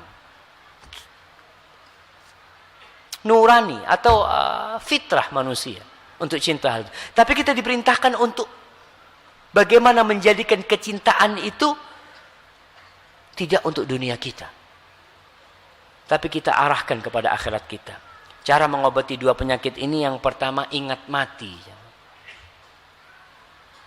Orang-orang itu kalau ingat mati, Masya Allah. Antum kalau dikasih tahu dokter, Pak, Bapak ini kena kanker yang kira-kira tinggal 5 bulan umurnya. Bagaimana kita akan berbuat? Kita akan lupa dengan jabatan. Kita akan lupa dengan kekayaan kita. Ya Allah, ya Allah. Iya dok, makasih banyak dok. Mulai kita beribadah. Ingat mati. Nabi SAW seringkali mengingatkan, aksiru dzikra hadzimil ladzat. Kalian banyak-banyak mengingat. Banyak-banyak kalian mengingat pemutus, penghancur semua kelezatan. Antum kalau udah mati, semua kelezatan itu terputuskan. Maka itu yang antum harus lakukan untuk mengobati dua penyakit ini. Yang kedua, ziarah kubur. Masya Allah. Siapa yang hari ini ziarah kubur? Anak kasih hadiah. Masya Allah. Mana jamaah yang hari ini ziarah kubur? Baik, yang minggu ini ziarah kubur. Bukan ngantarkan jenazah ke kuburan, bukan. Pertanyaan ana, siapa yang minggu ini ziarah kubur? Masya Allah, kirim ke belakang. Baik, antum berdiri coba yang ditanya. Kenapa antum ziarah kubur? Kenapa? Untuk mengingat kematian. Alhamdulillah, barakallahu fikum. Rasul sallallahu alaihi wasallam menyuruh kita ziarah kubur. Fa innaha tudzakkirul akhirah. Betul. Kita ini kadang-kala kalau ngelihat gedung-gedung yang tinggi, ngelihat mobil-mobil yang mewah, melihat motor-motor yang bagus, kita lupa kalau kita bakal mati. Datang ke kuburan. Apalagi kalau istri kita sudah ngomongnya masalah fulus terus. Bang, kapan kita ganti mobil bang? Masya Allah. Kapan kita ganti horden yang lebih bagus? Kapan kita ganti-ganti ini? Insya Allah, nanti sore kita jalan. Antum bawa ke kuburan. Bismillah. Bang, mau kemana? Bismillah, kita kesini dulu. Tidak apa-apa, ziarah kubur. Kalau pendapat yang rajih, wanita boleh ziarah kubur asalkan sesuai dengan syariat. Dan perempuan perlu ingat mati. Perlu ingat mati dibawa ke kuburan. Nih, dia tahu fulana tuh sudah mati di sini. Ini sohib inti yang kaya raya jadi bangkai di sini. Insya Allah. Iya bang kata dia. Tapi anak tetap kepingin motor yang baru bang. Ada penyakit, ada jamaah. Jadi doakan istrinya kadang-kadang. Tapi dengan ziarah kubur insya Allah kita, kecintaan kita kepada jabatan dan dunia akan berkurang jamaah. Kemudian yang ketiga, doa. Kita perlu berdoa agar ambisi kita bukan dunia. Nabi SAW dalam hadis Ibnu Umar radhiyallahu taala anhuma, dia berkata, qallama kana Rasulullah sallallahu alaihi wasallam yaqumu min majlisin hatta yad'u bihaula'i ad-da'awat li ashabihi. Nabi itu ya seringkali ketika beliau majlis sama sahabat-sahabatnya, beliau itu berdoa untuk para sahabatnya. Apa doa beliau? Beliau berdoa, Allahumma qsim lana min khasyatika. Ini berdoa untuk sahabatnya. Allahumma qsim lana min khasyatika ma yahulu bainana wa baina ma'asik wa min ta'atika ma tuballighuna bihi jannatak wa min al-yaqini ma tuhawwinu bihi alaina musibatid dunya wa matti'na bi asma'ina wa absarina wa quwwatina ma ahyaitana waj'alhu al-waritha minna waj'al tha'rana 'ala man zalamana wansurna 'ala man 'adana wa la taj'al musibatana fi dinina wa la taj'alid dunya akbara hammina wala mablagha ilmina wala tusallit alaina man la yarhamun. Beliau sering baca itu buat sahabat. Ketika beliau majelis, beliau baca itu. Apa artinya? Ya Allah, bagikan buat kami rasa takut kepadamu. Yang dengan itu akan terhalang antara kami dan kemaksiatan kepadamu. Jamaah, kita butuh punya khasyatullah, takut di hati kita, sehingga kita mau berbuat maksiat nggak jadi. Ini Nabi minta sama Allah Subhanahu wa taala. Dan kami memohon kepadamu, bagikan buat kami ketaatan kepadamu, yang dengan ketaatan itu kita bisa sampai ke surgamu. Dan bagikan buat kami keyakinan, yakin dengan takdir Allah Subhanahu wa taala, sehingga semua musibah dunia itu jadi ringan buat kita. Kita tuh kalau yakin ini takdir Allah, selesai aja mah. Orang kadang-kala kebakaran rumahnya, motornya tertabrak, lalu dia sakit hati sama yang nabrak, boleh. Tapi kau tahu ini musibah, mau diapakan? Ketika kau yakin, ya Allah, 50.000 tahun, 50.000 tahun sebelum penciptaan langit dan bumi, kejadian ini sudah Allah tetapkan. Jadi kita tenang sudah mendapatkan musibah itu. Kita minta keyakinan itu. Wa matti'na bi asma'ina. Ya Allah, jadikan kami bisa terus mendengar dengan pendengaran kami. Kita bisa terus memandang dengan pandangan kami. Berikan kekuatan kepada kami selama kami hidup, ya Allah. Dan jadikan itu warisan buat kita nantinya. Waj'al tha'rana 'ala man zalamana. Jadikan balas dendam kami ini itu orang-orang yang menzalimi kami. Sudah Engkau yang ngurusin mereka, ya Allah. Dan tolonglah kami dalam menghadapi orang-orang yang memusuhi kami. Wala taj'al musibatana fi dinina. Ya Allah, jangan Kau jadikan musibah kami dalam urusan agama kami. Jangan sampai. Orang kalau motornya hilang nggak apa-apa, tidak terlalu berat. Tapi kalau sholat subuhnya hilang, ini musibah. Anak tidak lulus, umpamanya ujian nasional aman, tapi anak tidak sholat, ini beban buat orang tua. Tapi kebalikannya kita lihat, orang tua kalau ngelihat anaknya lulus ujian, masya Allah, tapi nggak sholat, aduh nanti kan dapat hidayah sendiri, Ustaz. Nah, meremehkan. Padahal doa Nabi, jangan sampai musibah kami dalam agama kami. Wala taj'alid dunya akbar hammina. Ya Allah, jangan Kau jadikan dunia itu ambisi kita yang paling besar. Ini doa Rasulullah SAW. Jangan sampai. Wala mablagha ilmi. Jangan sampai ilmu yang kita pelajarin semuanya untuk cari dunia, untuk ambisi dunia. Jangan sampai. Itu permintaan Rasulullah SAW. Dan jangan sampai Engkau jadikan penguasa-penguasa atas kami orang-orang yang tidak mengasihi kami. Hadza wallahu a'lam bishawab. Itu mungkin yang bisa kita kaji pada kesempatan kali ini. Nanti insyaallah setelah sholat ada satu lagi obat untuk dua penyakit itu. Kita akan kaji setelah kita melaksanakan sholat isya berjamaah. Mungkin kita lanjut ya habis sholat isya. Yang mau sholat sunnah mungkin nanti setelah kajian, atau nanti di rumah antum-antum sholat sunnah, supaya tidak terlalu malam jamaah. Hadza wallahu a'lam bishawab. Sallallahu ala nabiyyina Muhammadin wa ala alihi wa sahbihi wasallam. Assalamualaikum warahmatullahi wabarakatuh. Alhamdulillah. Wassalatu wassalamu ala Rasulillah. Amma ba'd. Tadi di penghujung kajian kita menyampaikan tentang beberapa cara mengobati penyakit ini. Di antara obat pamungkas, obat mujarab, yang insya Allah kita akan terselamatkan dari penyakit ambisi, harta, dan kedudukan ini adalah ikhlas lillahi ta'ala. Tatkala kita mengikhlaskan niat kita dalam kehidupan ini hanya untuk Allah, kita mengatakan inna salati wa nusuki wa mahyaya wa mamati, untuk siapa? Lillahi rabbil alamin. InsyaAllah penyakit itu akan kabur jemaah. Nabi SAW dalam hadis riwayatkan Imam Bukhari bersabda, ta'isa abdud dinar wa abdud dirham wa abdul khamisah. Celaka budaknya dinar, budaknya uang emas, uang perak, budaknya pakaian. Yang menjadi ambisi dia adalah uang dan pakaian, kehidupan dunia saja.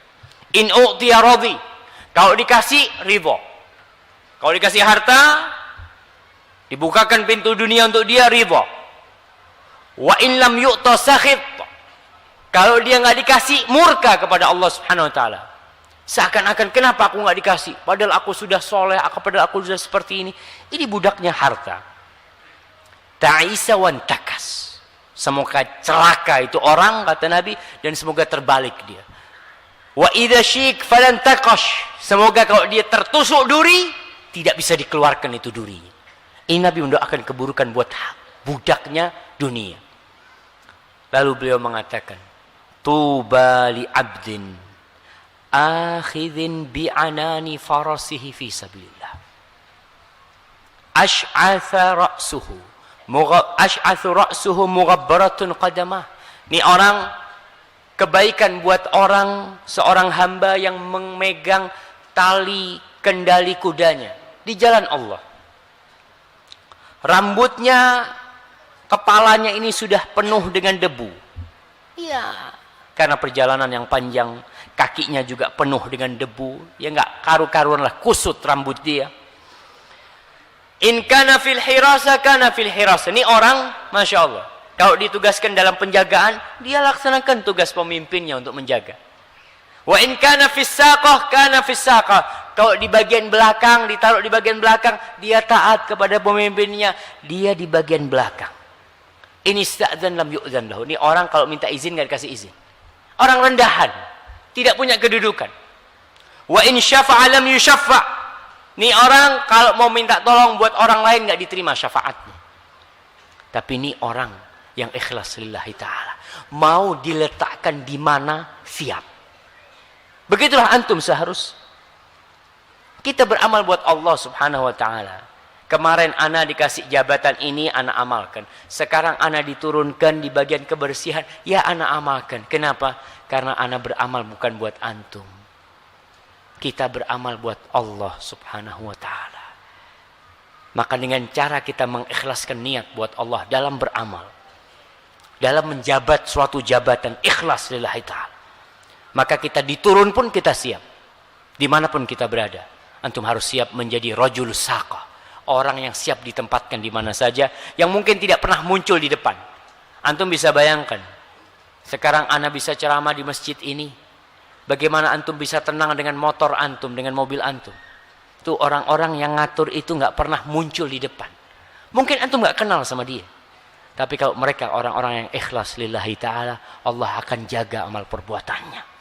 Menjadi orang-orang yang dicintai oleh Sang Pencipta. Kata Rasul sallallahu alaihi wasallam dalam hadis riwayat Muslim, "Rubba ash'ath aghbar madfu'in bil abwab idza law aqsama 'ala Allahi la abarra." Berapa banyak orang ini yang rambutnya udahlah kusut. Kemudian penuh dengan debu. Kalau dia datang ke rumah orang ditolak, enggak pernah dibukakan pintu.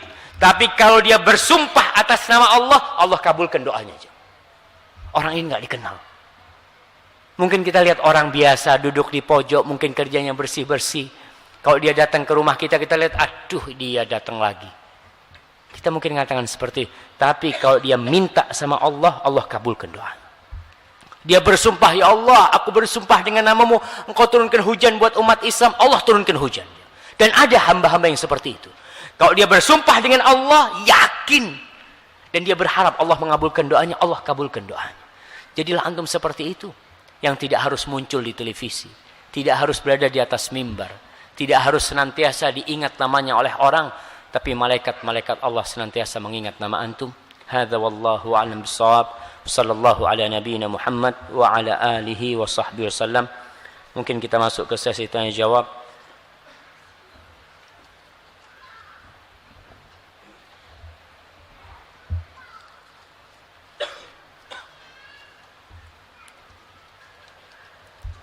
Assalamualaikum Ustaz. Waalaikumsalam warahmatullahi wabarakatuh. Saya sedang mengalami masalah yang cukup besar. Di saat saya sudah berhijrah, sudah merasa dekat dengan Allah, disitulah saya menerima kenyataan bahwa suami saya berselingkuh.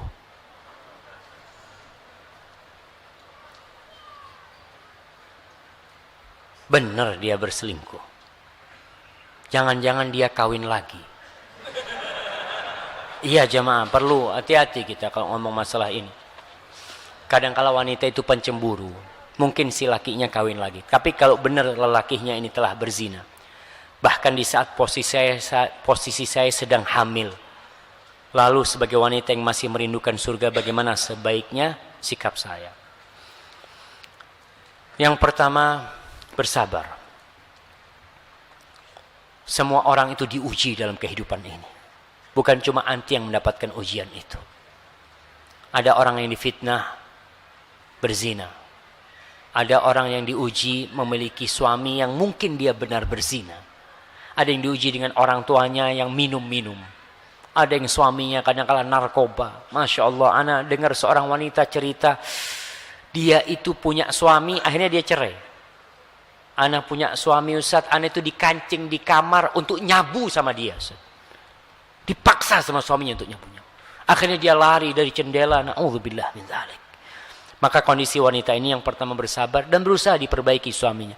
Mungkin itu cerita, mungkin dia tidak berzina, mungkin dia baru mulai, mungkin dia dekat sama perempuan itu, macam-macam lah cari alasan, dan doakan dia serta diajak kembali kepada Allah Subhanahu wa taala. Dan alhamdulillah ujian ini menimpa anti dalam kondisi anti sudah dekat sama Allah Subhanahu wa taala. Dengan cara itu mungkin anti akan berusaha untuk lebih mendekatkan diri kepada Allah.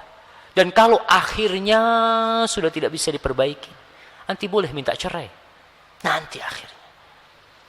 Tapi jangan sembarangan dengar berita ini berita itu, tahu-tahu langsung termakan dengan berita-berita seperti itu. Karena mungkin ada orang nggak suka sama anti, ada yang nggak suka dengan kehidupan anti, kemudian ditebarkan berita-berita seperti itu. Dan para ibu-ibu nih ya, godaan terbesar buat bapak-bapak ini wanita. Maka tolong kalau sampai rumah suaminya itu dilayani dengan baik. Kadang-kala ada ibu-ibu yang Masya Allah suaminya udah capek yang kerja, istrinya sibuk dengan kerjaan dia. Ada yang suaminya datang dia pegang HP. Masya Allah, sudah datang mas. Masya Allah. Iya mas bentar ya, ana lagi WhatsApp. Harim-harim kayak gini nih Masya Allah. Perlu di training ya mereka. Nah, usahakan suaminya itu dilayani ya. Tidak bisa dipungkirin godaan di luar kuat, di dalam rumah tidak mendapatkan layanan yang baik. Kesian suaminya. Ustadz, apa yang harus kita lakukan untuk meninggal dalam kondisi Islam? Apa amal ibadah atau kewajiban yang sudah kita lakukan menggaransi kita meninggal dalam kondisi Islam? Wallahu a'lam bishawab. Tapi yang jelas seorang hamba yang mengamalkan perintah-perintah Allah, insya Allah dia bisa istiqamah. Dan antum doa minta husnul khatimah. Allahumma inna nas'aluka husnul khatimah wa na'udzubika min su'il khatimah. Dengan cara kita mengamalkan amalan-amalan yang diperintahkan, mudah-mudahan kita mati dalam kondisi Islam.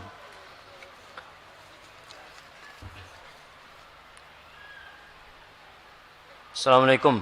Waalaikumsalam. Ana mau tanya Ustaz. Ana sudah melakukan nadhor. Insyaallah. Apa nadhor itu jemaah? Hah? Nadhor itu melihat.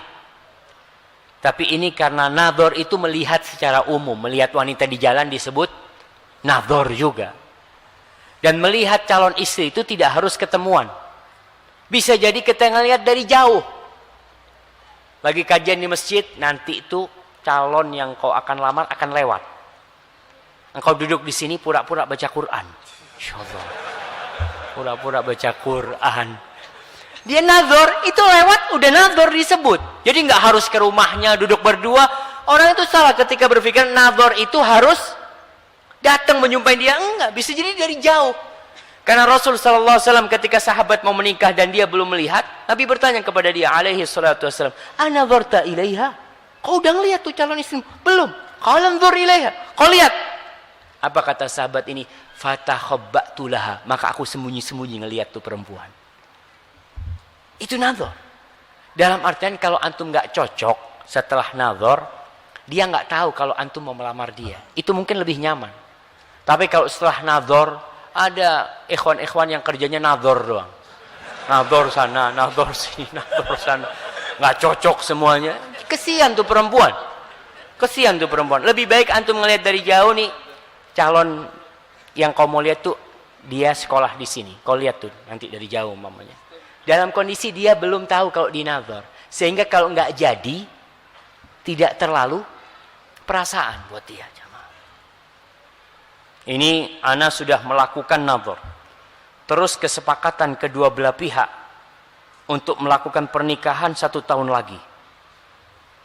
Bagaimana hukumnya jika ana dengan si akhwat yang melakukan chat lewat WA agar tidak terputus silaturahim? Oh, Masya Allah. Belum nyambung sudah takut terputus ya mah. Ini nyambung aja belum. Apakah yang seperti ini masuk dalam berkhalwat? Syukran. Islam itu tidak menghalangi seorang lelaki berbicara dengan wanita selama dalam batasan kebutuhan.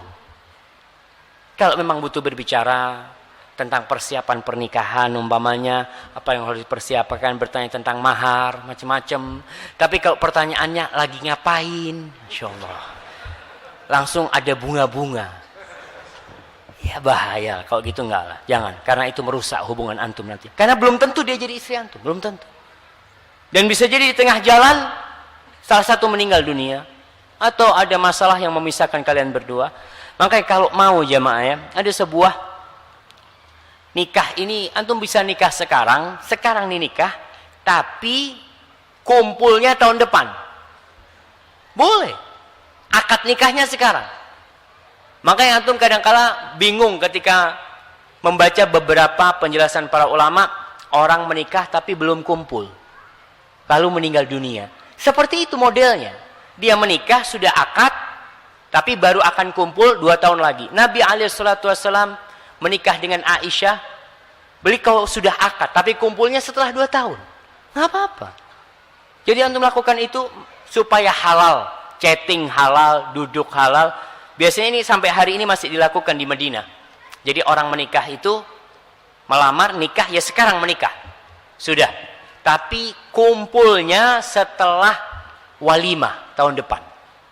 Jadi ini perempuan mau telepon, mau ngobrol, kadangkala mau datang ke rumahnya tuh perempuan nggak apa-apa, tapi nggak boleh berduaan sama orang tuanya, karena bahaya ini. Mereka sudah halal, tapi jangan sampai nanti akad nikah dalam kondisi hamil, itu yang ditakutkan. Maka mungkin untuk supaya tidak terputus silaturahim, antum bilang sama orang tuanya, udahlah kita disahkan aja nikahnya sekarang, baru walimahnya tahun depan. Dan antum harus siap. Jangan karena halal terus, Masya Allah kan sudah halal Ustaz, gitu kan.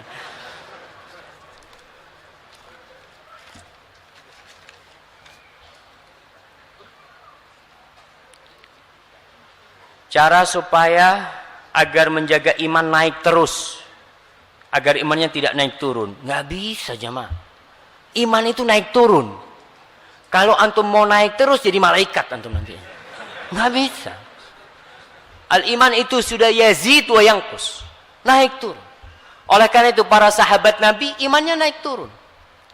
Bagaimana perkataan Hamdalah, bukan Hamdalah. Siapa? Nafaqah Hamdalah. Iya. Hamdalah ini dia datang kepada, dia keluar dari rumahnya langsung dia ngomong nafaqah Hamdalah, nafaqah Hamdalah, ini munafik kata dia. Abu Bakar marah, kau jangan ngomong ngawur kayak gitu kata dia. Kata Hamdalah, kau tahu kita nih kalau lagi kumpul sama Rasul SAW, ketika beliau menceritakan tentang neraka surga, wallah seakan-akan surga di depan kita. Kita lupa sama dunia. Tapi kalau sudah pulang, kumpul sama keluarga, udah kita mulai lupa dengan yang itu. Kata Abu Bakar, sama kayak kita. Sama kita ini. Kalau gitu kita datang ke Rasul SAW. Mereka akhirnya laporan kepada Nabi SAW. Apa kata Nabi alaihi salatu wassalam? Kalau kalian di rumah kalian seperti waktu kalian ngaji sama aku, tuh malaikat akan salaman sama kalian di jalan-jalan. Karena kalian bukan manusia. Lakin saatan, ya sudah naik turun iman itu. Kau ketika turun ya berusaha untuk menaikkan keimanannya, datang kajiannya. Ya mudah-mudahan dengan cara seperti itu. Dan bagaimana menjaga pandangan dari lawan jenis. Bagaimana menjaga pandangan dari lawan jenis? Antum jangan duduk di pinggir jalan. Nah, orang itu kalau Masya Allah, anak mau jaga pandangan anak, tapi ngobrolnya di pinggir jalan, di warung, ya lewat tuh harim-harim. Maka berusahalah antum untuk menghadirkan muraqabatullah, bahwasanya Allah mengawasi kita ya. Dan antum tahu ada seorang wanita ini, Masya Allah, ketika dia tawaf, terkenal wanita ini cantik banget. Ada seorang yang lihat perempuan ini. Allah, dia lihat. Apa kata perempuan ini? Iya, kalau nggak salah perkataan perempuan itu mengatakan, innaka mata arsalta tarfaka ra'idan liqalbika yawman at'abatkal manadhiru ra'aital ladzi la kullahu anta qadiru wala an ba'dihi anta sabiru. Kata dia, engkau ketika melepas pandangan, engkau sebenarnya melepas pandangan hati untuk hatimu itu, maka pandangan itu akan membuatmu lelah. Engkau akan melihat sesuatu yang engkau tidak bisa menguasainya. Engkau sudah nggak bisa menguasai dan engkau juga tidak bisa bersabar menghadapi hal itu. Apa caranya? Ya tundukkan pandangan kita, jemaah. Kadang-kala setan itu bisik-bisik sama antum. Antum ngelihat boleh tanpa sengaja. Tiba-tiba ngelihat. Apa yang antum katakan? Palingkan pandangan antum. Jangan balik lagi ngelihat. Ya Allah, daripada anak penasaran. Itu syaitan hada jemaah. Alhamdulillah, ana sudah sholat 5 waktu di masjid, tapi ana masih sering melakukan maksiat. Apa yang harus saya lakukan untuk menyempurnakan agama ini agar hamba tidak bermaksiat? Jazakallah khair. Subhanallah jamaah. Siapa yang tidak pernah berbuat dosa? Penghuni surga itu bukan orang-orang yang tidak pernah berbuat dosa, tapi mereka adalah walladzina idza fa'alu fahishatan aw zalamu anfusahum dzakarullah fastaghfaru li dhunubihim wa man yaghfiru dhunuba illa Allah wa lam yusirru ala ma fa'alu wa hum ya'lamun.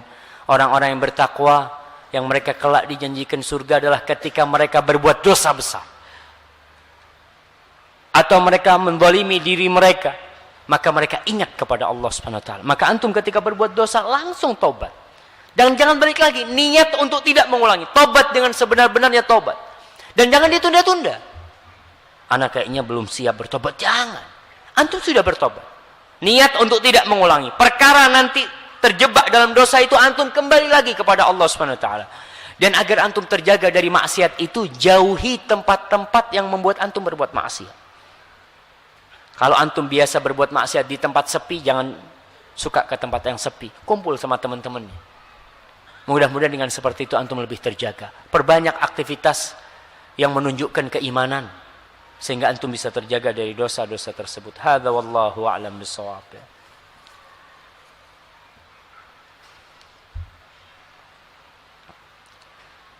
Fitnahnya umat Muhammad sallallahu alaihi wasallam adalah harta. Fitnah pertama kali yang menimpa Bani Israel adalah soal wanita.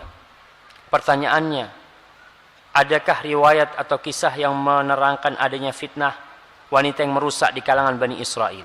Wallahu a'lam bissawab. Tapi antum kalau melihat kisahnya Nabi Yahya, bagaimana Nabi Yahya itu dipenggal kepalanya gara-gara wanita. Antum terus lihat cerita seorang pendeta yang dititipin perempuan. Jamaah, antum kalau dititipin harta 1 miliar, kira-kira bisa antum jaga? Insyaallah antum nih. Antum kalau dititipin di rumahnya harta 1 M, bisa nggak jagain insyaallah? Kita mau titip nih. Hah? Nggak bisa antum, Masya Allah. Titipan saudara, Masya Allah. Tapi kalau antum dititipin perempuan, bisa jaga antum, Masya Allah.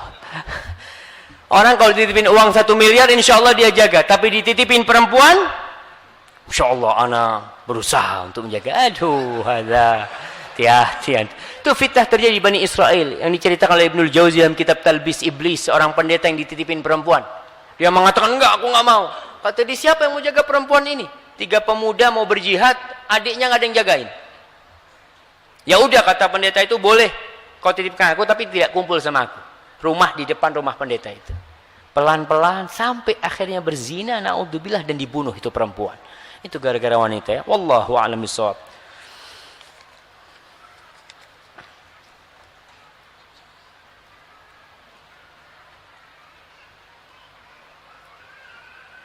Nah, ini ada pertanyaan banyak, anak satu yang anak baca nih.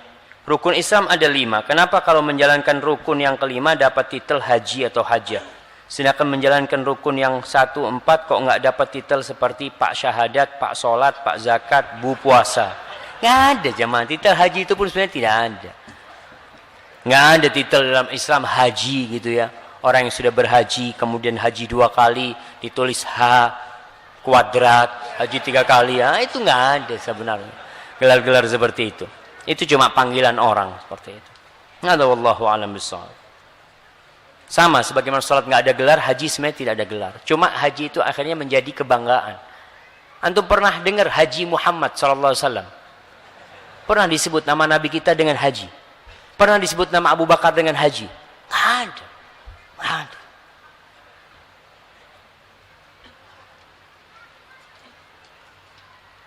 Bagaimana cara kita menyikapi terhadap harta warisan orang tua ketika orang tua kita meninggal dunia tidak sempat membagi-bagi hartanya kepada anak-anaknya?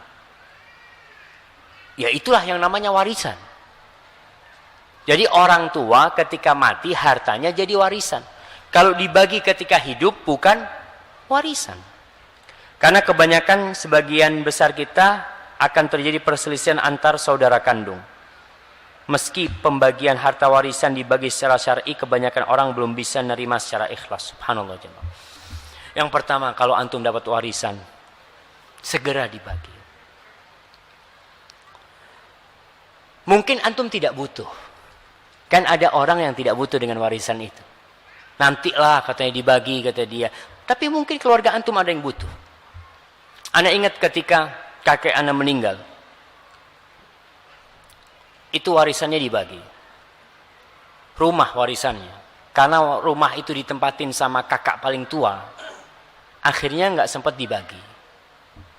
Kakak paling tua perempuan. Salah satu adik yang laki itu nuntut. Dan itu hak dia, ingat. Dia nuntut itu hak dia. Dan harus dikasih. Seharusnya meninggal harta itu sudah milik ahli waris. Bukan milik satu orang. Dan bukan milik orang tua. Bukan milik ibu juga. Kadang-kadang kita berpikir ketika bapak meninggal, ibu di situ, maka masih ada hak ibu. Itu hak bersama sudah warisan itu. Sehingga seharusnya dibagi. Karena nih anak minta, ada anak laki yang minta, akhirnya dibagi. Bagaimana cara membaginya? Yaitu dikeluarkan hak dia. Ini rumah harganya berapa? Ini rumah harganya umpamanya 100 juta. Oke lah, haknya fulan umpamanya setengah. Udah 50 juta dikasihkan ke fulan. Walaupun rumah itu tidak dijual, tapi itu hak mereka. Dan Allah menurunkan ayat khusus tentang warisan. Yang berhak membagi waris itu Allah Subhanahu wa taala. Karena itu harta nemu sebenarnya antum. Antum nggak ada usaha. Kalau seorang anak dalam harta orang tuanya dia pernah usaha di situ, pernah membantu orang tuanya, maka haknya itu diberikan dulu. Oh fulan kau kerja, ini hakmu. Yang sisanya warisan baru dibagi. Dan itu hak bersama keluarga, cepat dibagi. Soalnya kalau ditunda-tunda, Allahu Akbar. Antum tidak tahu perasaan keluarga itu. Kakak beradik kadangkala, itu jangan-jangan gara-gara harta silaturahim terputuskan. Antum segera duduk bersama mereka, jelaskan. Perkara ada yang tidak menerima umpamanya, dengan pembagian yang sesuai dengan syariat. Khususnya mungkin adik perempuan yang mendapatkan setengah dari bagian lelaki, dijelaskan sama dia. Seorang kakak mungkin yang kesian sama adiknya, dia mengatakan, udahlah pembagian secara syar'i. Nanti kau kalau butuh apa-apa, aku yang akan bantu engkau. Mungkin seperti itu dijelaskan kepada mereka.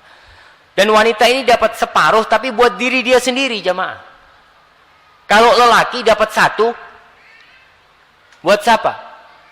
Buat istrinya, buat anaknya. Ini perempuan kalau dapat 50 juta, lelaki dapat 100 juta, yang 50 juta itu masuk kantongnya perempuan. Karena nafkah dia tetap mendapatkan dari suami. Urusan anak-anak tetap dari bapaknya. Tapi kalau seorang lelaki dapat warisan, Masya Allah, mungkin besoknya langsung habis dia. Baik, barakallahu fikum. Ya, berkaitan dengan warisan, segera jamaah warisan ini. Karena ana melihat kejadian di Malang, Allahu Akbar ya. Sampai seorang kakak ini didatangi adiknya dari Jakarta. Dia tanya sama Ustaz, kakak ana ini nggak mau bagi warisan Ustaz. Dan orangnya baik. Kakak ana itu Ustaz. Maksudnya baik sama orang. Suatu hari ana datang ke sana mau minta warisan itu. Karena yang laki 2, lainnya perempuan. Ana datang ke Malang. Ana ngomong sama anaknya, Abah ada? Nggak ada Abah. Masuk nggak boleh ya. Ini pamannya mau masuk rumah nggak boleh. Gara-gara mau minta warisan. Dan itu hak mereka.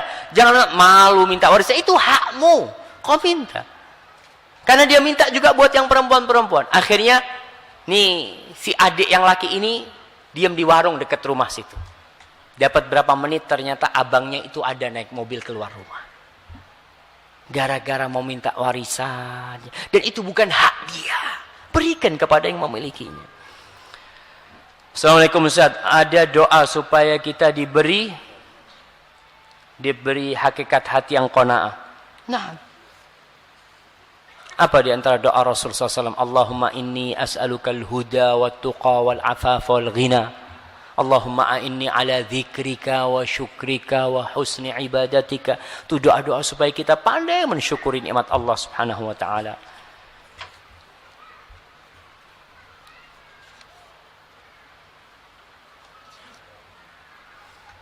Kayaknya udah habis ya, Mas. Nah. Hala. Masya Allah. Jam berapa nih jamaah? Masya Allah. Ustadz, saya seorang mahasiswa Surabaya.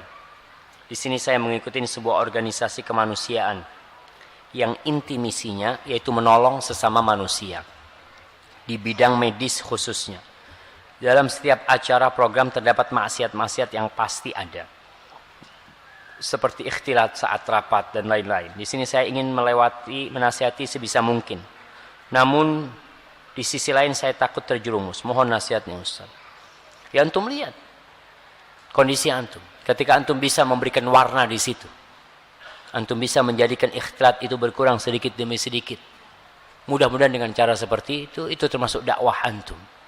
Karena memang kalau bicara ikhtilat ini sebuah bala yang di semua tempat ada. Antum masuk ke warung, ya laki perempuan di sana. Antum masuk ke supermarket, laki gabung perempuan di situ. Ya antum lihat, sebisa mungkin antum mendakwahi mereka menyampaikan agama Allah di situ, sehingga misi kemanusiaan itu menjadi misi lillahi ta'ala nantinya. Nah, Ustaz, mana yang lebih afdal ketika kita jadi makmum? Bacaan Al-Fatihah keras, kita cukup mendengar saja atau juga membacanya? Masya Allah. Antum tanya sama Ustaz lain aja tuh. Karena pertanyaan ini tidak akan pernah selesai jemaah. Kalau pendapat ana, kalau imamnya baca, antum nggak usah baca, antum dengerin. Kalau antum dengar bacaan imam. Tapi nanti antum tanya sama ustaz lain akan mengatakan harus baca. La salata liman lam yaqra' bi Fatihatil kitab. Tidak sah salat orang yang tidak membaca Al-Fatihah. Ya memang ada dua pendapat ulama dan dua pendapat ini dua-duanya bisa dipakai. Maka antum boleh membaca, tapi menurut anda tidak wajib antum membacanya. Tapi antum boleh membacanya. Barakallahu fikum. Saya mau tanya, kepada siapa saja wanita harus menutup aurat? Ya kepada yang bukan mahramnya. Pokoknya semua yang bukan mahram dia. Untuk mahram itu antum bisa baca di surat An-Nisa ayat 23. Hurimat alaikum ummahatukum wa banatukum, itu firman Allah menceritakan tentang mahram. Kalau kepada orang asing kita harus menutup aurat kita. Nah, hukuman apa di akhirat kelak kalau di dunia tidak mau menutup aurat? Ya, kita tahu bahwasanya Allah menyediakan di akhirat itu cuma ada dua. Ada surga, ada neraka. Ya sudah, orang yang tidak taat, Rasul sallallahu alaihi wasallam mengatakan kullu ummati yadkhulul jannah. Semua umatku masuk surga, kata Rasul. Semuanya masuk surga. Illa man aba, kecuali yang enggan masuk surga. Bayangkan, apa ada orang yang enggan masuk surga? Para sahabat bingung. Mereka bertanya, waman ya'ba ya Rasulullah? Siapa yang enggan itu wahai Rasul SAW, yang tidak mau masuk surga? Beliau sallallahu alaihi wa ala alihi wasallam bersabda, man ata'ani dakhalal jannah wa man asani faqad aba. Barang siapa yang patuh kepada perintahku, dia akan masuk surga. Dan barang siapa yang tidak patuh, yang membangkang, maka dia enggan masuk surga. Hadza wallahu a'lam bissawab. Ya, ada wanita-wanita yang belum siap pakai jilbab, dikasih nasihat ya, Ma. Butuh proses. Antum lihat ketika 13 tahun Rasul sallallahu alaihi wasallam berdakwah di kota Mekah. Ada jilbab di situ? Enggak ada. Jilbab baru turun ketika keimanan sudah kokoh. Orang kalau imannya belum kuat, antum suruh dia jilbaban, sholat aja belum benar. suruh jilbaban, sulit. Maka paling tidak rukun Islamnya yang dikuatkan, nanti baru kepada kewajiban-kewajiban yang lainnya. Kalau iman sudah tertanam di dalam jiwa, perintah apa saja, perintah untuk pakai jilbab, itu perempuan-perempuan Ansor ketika diperintahkan pakai jilbab, dia kain apa saja yang ada di jemuran dia pakai buat jilbab. Nggak harus ke butik, nggak harus cari kerudung, nggak. Mau pakai spray boleh untuk pakai jilbab. Itu kalau sudah iman berbicara, jamaah.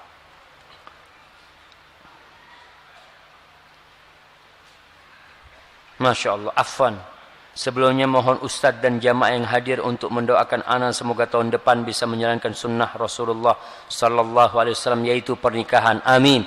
Dan semoga antum yang di sini juga menjalankan sunnah Rasulullah SAW. Gulu amin. Yang sudah punya istri gimana Ustaz? Ana nggak ikut-ikut itu cuma. Mohon saran dan petunjuk mengenai lamaran dan resepsi pernikahan sesuai dengan tuntutan Islam. Masya Allah. Ini sampai subuh kita kalau bicara ini jamaah. Antum baca tuh, dia banyak tulisan-tulisan tentang itu. Antum perlu duduk bersama karena ini sudah bicara tentang teknis. Kita bicara teknis gimana nih yang syar'i. Maka perlu penjelasan yang lebih mendalam lagi.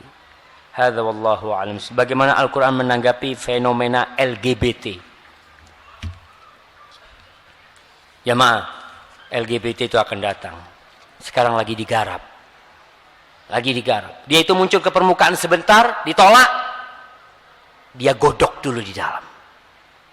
Kalau kita lengah, kemudian kita mengatakan, oh LGBT nggak ada lagi gerak mereka, maka umat Islam nggak boleh diam. Allah mengatakan, watawasaw bil haq, watawasaw bis sabr. Itu umat Muhammad SAW. Kuntum khaira ummatin ukhrijat linnas ta'muruna bil ma'ruf wa tanhauna 'anil munkar wa tu'minuna billah. Kita harus bergerak, berdakwah, menyampaikan kepada semua lini masyarakat kita. Na'udzubillah min dzalik. Kalau bicara LGBT, televisi kita itu, tayangan-tayangan di televisi itu mendukung LGBT. Banyak acara-acara. Antum tahu yang namanya ada acara yang ditonton sama anak-anak kecil, Upin Ipin. Tahu sama Upin Ipin? Di situ ada satu LGBT itu. Ada satu. Mereka ingin menampakkan kalau orang kayak ini nggak apa-apa di masyarakat kita. Itu biasa. Anak kita dibikin kayak gitu, jam. Na'udzubillah min dzalik. Allahu Akbar. Ana jadi keri jam kalau ngomong LGBT. Bismillah. Di Surabaya. Di mana di Surabaya? Di pasar ikan apa pasar bunga? Di mana? Masya Allah, antum tahu semua, hati-hati jemaah. Na'udzubillah. Al-Quran jelas-jelas lah kalau bicara LGBT. Allah itu menciptakan, ketika berfirman tentang penciptaan, apa kata Allah? Ya ayuhan nasu taqu rabbakumul ladzi khalaqakum min nafsin wahidah wa khalaqa minha zawjaha wa batha minhuma rijalan katsiran wa nisaa. Ciptaan yang Allah ciptakan itu rijal, nisa. Lelaki dan wanita. Itu yang Allah ciptakan. Sekarang kalau antum mau daftar di berbagai medsos, dulu pilihannya cuma male and female. Sekarang ada other. Ada lainnya. Iya. Mulai ditumbuhkan bahwasanya ada jenis ketiga. Kalau bahasa Arabnya sering disebut al-jinsus tsalis. Kelamin ketiga. Na'udzubillahi min dzalik, jamaah. Maka kita yang harus mempersiapkan diri. Karena program musuh-musuh Islam untuk merusak Islam sudah sampai. Makanya harapan anak kajian itu bukan cuma di masjid, jamaah. Kalau di masjid ini, insya Allah yang datang sudah orang-orang baik antum di sini. Kita kepingin kajian di tempat-tempat yang ya kita bisa, orang yang nggak pernah datang ke masjid itu kita sampaikan dakwah ini. Maka panitia kajian berusaha untuk bikin kajian di tempat-tempat itu. Bismillah. Mungkin ustadznya nggak bisa langsung, tapi panitia yang menyediakan. Ustadz, nih kita mau ke tempat ini. Kita udah siapkan nanti ustadz yang nyampaikan. Nah, bismillah. Karena kesian tuh orang-orang di kantor, ya di perkantoran, di pabrik, di perusahaan-perusahaan, perlu dakwah itu sampaikan kepada mereka. Soalnya kalau tidak, kapan mereka mengenal Allah Subhanahu wa ta'ala? Dan LGBT ini benar-benar disusun dengan strategis bagaimana membuat orang menerima. Na'udzubillah min dzalik. Dan gai kepada anak-anak, na'udzubillah, kita lihat. Nah, ini yang terakhir jamaah. Afwan, pertanyaannya menyimpang dari topik. Dari tadi sudah banyak menyimpang dari topik jamaah. Tapi ini Masya Allah, ini adab dan etika jamaah. Masya Allah. Ustadz, ana sangat ingin menikah. Ana mahasiswa di salah satu perguruan tinggi. Tetapi orang tua tidak merestui, harus selesai kuliah dulu. Ustadz, ana meminta saran antum agar orang tua merestui. Masya Allah, Masya Allah. Antum datang nangis sama ibunya. Nangis antum ngomong, Bu, ana takut kalau ana nggak nikah bisa berzina, ana, Bu. Masya Allah, Bu. Udah nggak kuat, Bu. Nah, antum minta, Bu. Minta terus, pagi minta, sore minta, malam minta. Sampai bosan orang tua antum. Udahlah, bismillah, antum kawin sudah capek ibu gitu kan. Ya pelan-pelan, tapi jangan sampai antum kurang ajar sama ibu. Ibu ngomong nggak boleh, siap Bu. Ana pagi ini siap untuk tidak menikah. Pagi ini, nanti sore ana minta lagi sama ibu. Nggak apa-apa dia pagi itu. Sore datang lagi sama ibu. Antum belikan hadiah sama ibu, belikan martabak, Bu. Masya Allah. Fadhal, Bu. Gimana? Enak martabaknya, Bu. Alhamdulillah, Bu. Bu, ana mau kawin, Bu. Boleh nggak, Bu? Boleh kita nyogok ibu kita. Tunjukkan antum itu kalau benar-benar nggak kuat sudah. Dan kencengin doanya. Ketika antum umpamanya lagi ada ibu di situ, antum baca Quran, antum doa. Biarkan ibunya dengar. Bu, ana mau doa, tolong diaminkan, Bu, ya. Ya Allah, mudah-mudahan ibu ana merestui ana nikah lagi. Biar apa-apa kita. Kita perlu supaya ibu tahu kita kalau nggak kuat memang. Karena ada orang yang sudah nggak mampu. Dan sekali-kali antum tulis surat buat ibu antum. Tulis surat. Kalau antum ngomong takut kurang ajar sama ibu, kadang-kala kita emosi apa, antum tulis surat minta sama ibu. Mudah-mudahan orang tua antum mengizinkan antum. Kadang-kala orang tua antum tidak mengizinkan karena melihat antum belum siap. Gimana Ustaz mau dikawinkan Ustaz? Masya Allah. Makan aja masih minta diambilkan. Gimana antum mau dikawinkan? Maka antum tunjukkan bahwasanya anak sudah siap. Antum kalau ngelihat anak kecil, antum gendong.